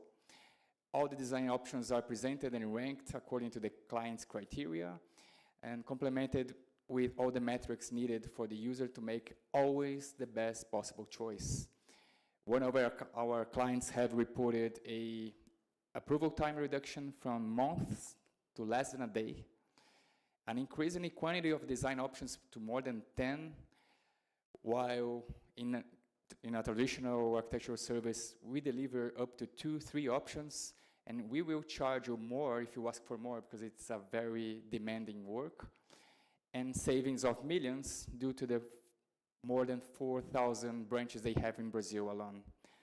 Our second solution is the Viabiliza Terrenos that came out of the pain of approving test fits for residential, commercial, and warehouse buildings in their plots.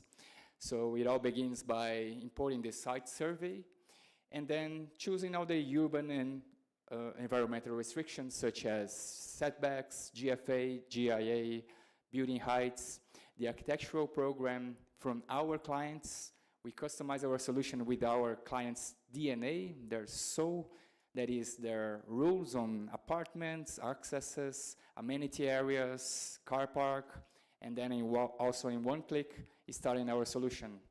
Here our solution in different site conditions, at the same time varying the typical floor. And one of the Viabiliza Terrenos clients have reported a time reduction from days to few minutes an increase in the design options to more than 5, and also an increase in scores in 5 points in average compared to the projects they developed internally. This is only possible with our more than special team of 30+ architects, developers, computer scientists, AI engineers, sales and marketing specialists, all of them passionately committed to overcoming this colossal challenge, and also recognized by our partnerships. Of course, FAPESP, we got the grant for FAPESP PP Phase 3 in 2022, and very recently, FINEP for the Mais Inovação Brasil.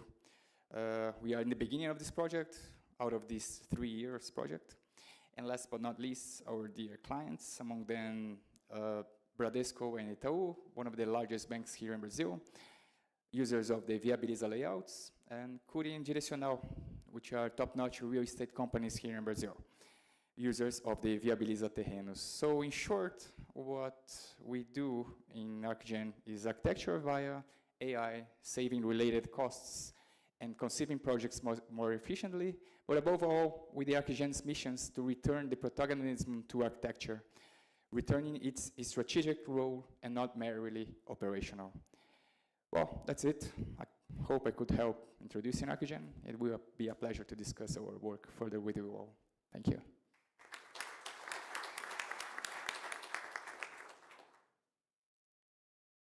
So thank you.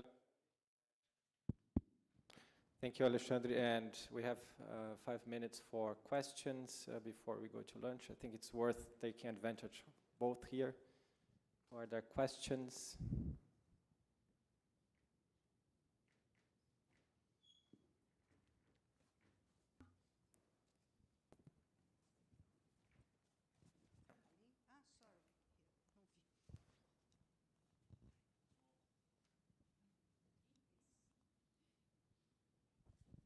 Thank you so much for the presentation.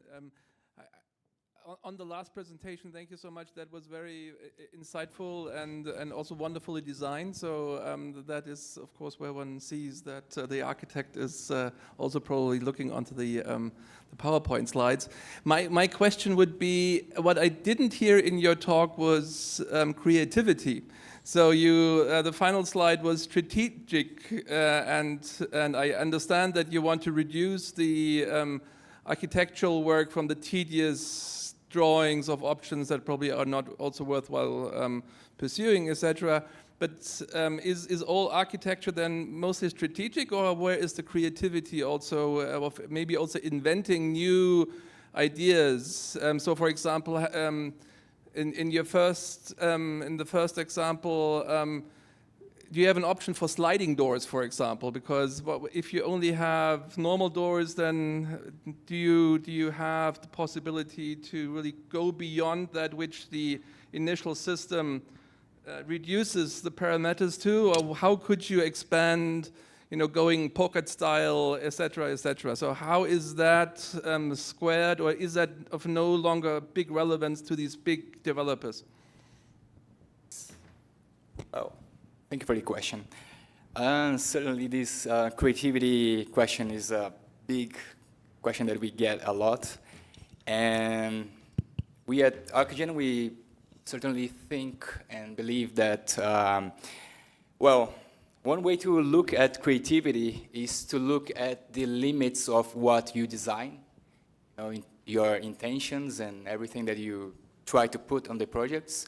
So what we try to do here at ArcGen is really to codify those intentions into algorithms with AI, and to bring that limit closer to the clients or the designers, so they are able to see what the limitations, what they are thinking of in terms of designs for the projects, and trying to push those limits.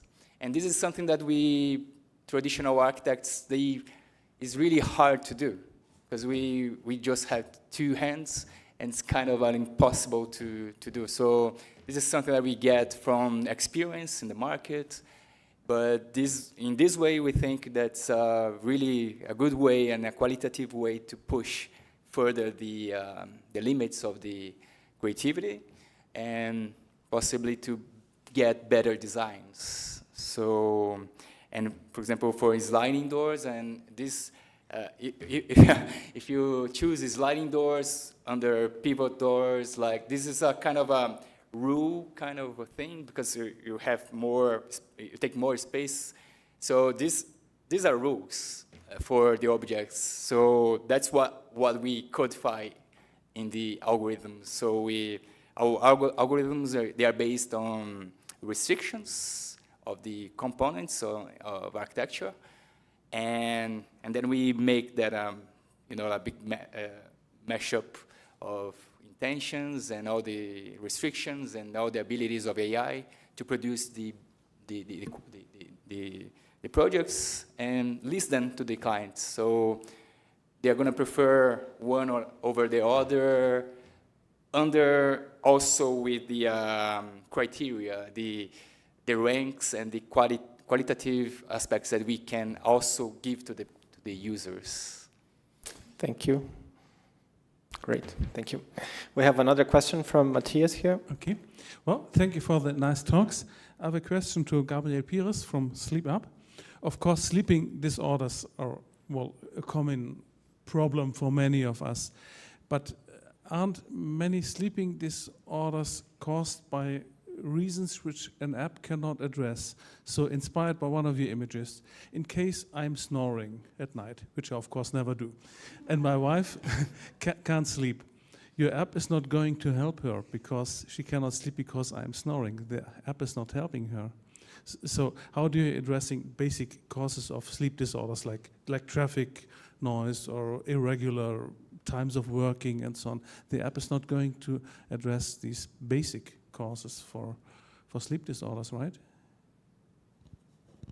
That's a very interesting question. Sleep disorders is a general set of disorders, of medical diseases that are very heterogeneous. So there is no way that a single device or app or anything will cover everything other than the patient complaining and seeking for treatment. So snoring is one case. Many people, mostly men, snore. That's very common. And this is a very common symptom of sleep apnea. But if the man doesn't look out for treatment, and he will underdiagnose it himself because a man might not understand that snoring is a symptom of a disease, the treatment will never be performed. One way of trying to do that is going to a populational implementation of our technologies. So let's consider that there is a driving company that operates buses around the city. If this driving company collaborates with our startup, we might implement our devices and technologies into their healthcare program, and then we might track into a very broad population symptoms of insomnia, symptoms of sleep apnea, and overall sleep complaints. But we might have an intermediate, which might be one's personal will to seek treatment, or something that is imposed by some labor force union or a company or a employer. So we are now partnering with many companies in Brazil and start working abroad in this very specific position. So we not only work business to customer, but business to business, then customer. Thank you. Now we have one last question. Yes, thank you. My question goes to the architecture startup. One of them is that about sustainability. So we are looking for more sustainable architecture, buildings, and so on. Do you have some component in the programmation that will calculate that, for example, the carbon footprint, so that you say, I want a construction with the limit of X carbon footprint, or I want with sustainable materials and so on. This is one question. The second question is that I know that SAP in Brazil, so they work very in the innovation lab in South Brazil with startups because it's very difficult for them to develop softwares that that you can use in all cities in Brazil, in all municipalities, because each city has their own laws, for example, for construction. How you take with this challenge that each city has their own rules and laws about construction? Lovely. Thank you for the question. Yeah, sustainability. This is one of the main goals of Archigen, to get to the more sustainable projects, designs. At the current moment, we are still dealing with the challenges of, decoding architecture rules and making it work. But the next step, which is obviously is a kind of an easy one, is to actually qualify each option in terms of illuminance, the ambience, like in terms of energy consumption. And this is already in the market, so it's a kind of a easy way to, functionality to develop. So we can actually score each kind of option to see how, which one is more, has more advantage over the others. About the carbon footprint and this kind of thing. Well, this is very linked to the materials. On the projects, one of the metrics is obviously the the materials and the amount of bricks or anything that you used. So you have that on the tip of fingers to choose out of the options to see which ones you can choose over the carbon footprint or even the quality of the designs. And well, actually everything is actually the quality of the design, right? So these are what are the components of the designs. And as for the regulations, yeah, this is a complex one. We nowadays, the current approach is to have the users to input this data individually for each project. But we already know that there is this GIS technology, which São Paulo uses. With, for example, for the zoning plan here in São Paulo, is all available under the GIS technology. So that's geographical location. So that could be easily linked to get those information from the municipalities. Of course, the small cities, they don't have that. So the way we are doing that right now is to really try to make it more flexible in terms of inputting the data. But the way those rules operate, they are regularly more or less the same. So in terms of setbacks, building heights and etc. So yeah, that's how we are going forward on that. Thank you. We see we would have at least one more question, but we are limited on time. So I suggest one more is okay? Yes? Okay, so go ahead. We need a microphone. I have to ask the microphone.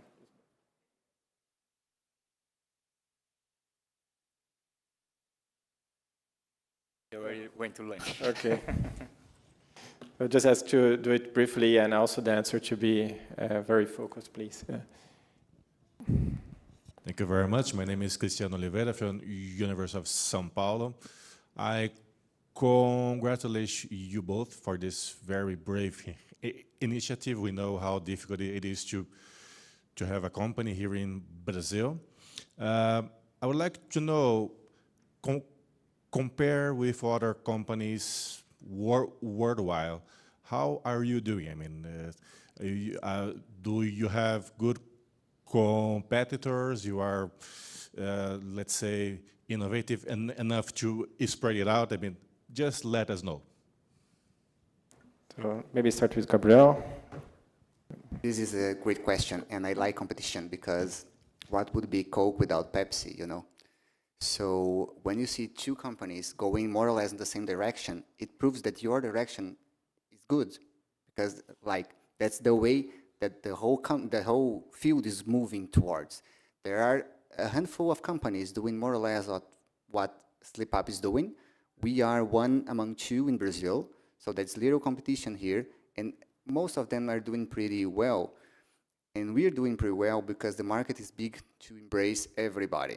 So I don't consider competitors as a bad thing. I think we should collaborate, work together, because when you work with something with social relevance, and I do think that diagnosing and treating sleep disorders is more a social aspect than a medical aspect in many senses, having as many startups as possible is very interesting. Perhaps nowadays our main barrier in this side, for myself and the competitors, is not on how we present ourselves as companies, but perhaps change the mindset of mainly the medical doctors in Brazil, which are still very traditional on the way they diagnose and treat their patients. So dealing with technology gets a barrier on one of our possible clients, the medical field, but the client being the user or companies, they are already embracing our perspectives, our competitors, and everybody's doing pretty well, which is very nice. Thank you, Alexandre. Well, thank you for the question. Competition, this links back to the question that I did on the previous session. Yeah, it's very, I mean, like, starting to, just to say that we are living in a very special time, I think, because we see so many new things coming up every day, and the progression of technology nowadays is amazing. So in our case, in Brazil, we are the only ones doing this. Internationally, there is a couple, maybe 5 to 10 competitors, but something that always, like Gabriel said, it's a different approach for each individual. And in terms of in the commercial side, there is that might be a difference from the academia, is that we try to test that in the market. So we have to get the market, you know, like it's a run to get to the market and see how is the experience, how is the acceptance, and try to get the bigger piece of the pie. And we see that in terms of also validating what you're trying to do somehow, because it's never always the same approach. You know, like we are doing the layouts and the feasibility studies for real estate. There are a couple of them that are trying to do the same, but the way to approach the problem is also very different. So one of the competitors, they try to get more of a generalized view, and we are trying to get more in terms of like custom-made view from each, and that reflects a bit of the architects that are behind those companies, you know. So, but it's very healthy to see those kind of approaches going forward and see how they get to the markets, you know, like. And it's incredible to see. Every day we wake up with something new. So, yeah, it's very demanding too, but it's very interesting. So thank you very much. So with this, we will end the panel, and I thank you very much again for the great presentations.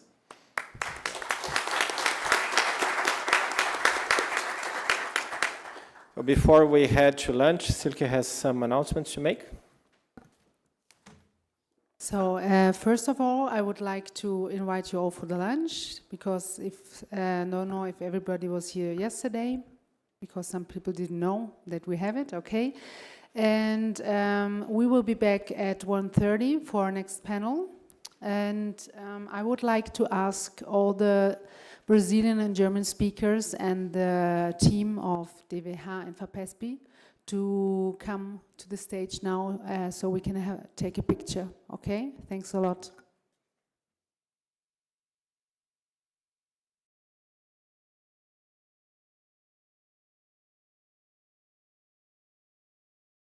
Yesterday, lunch is served in the second floor So where was coffee also served in the morning?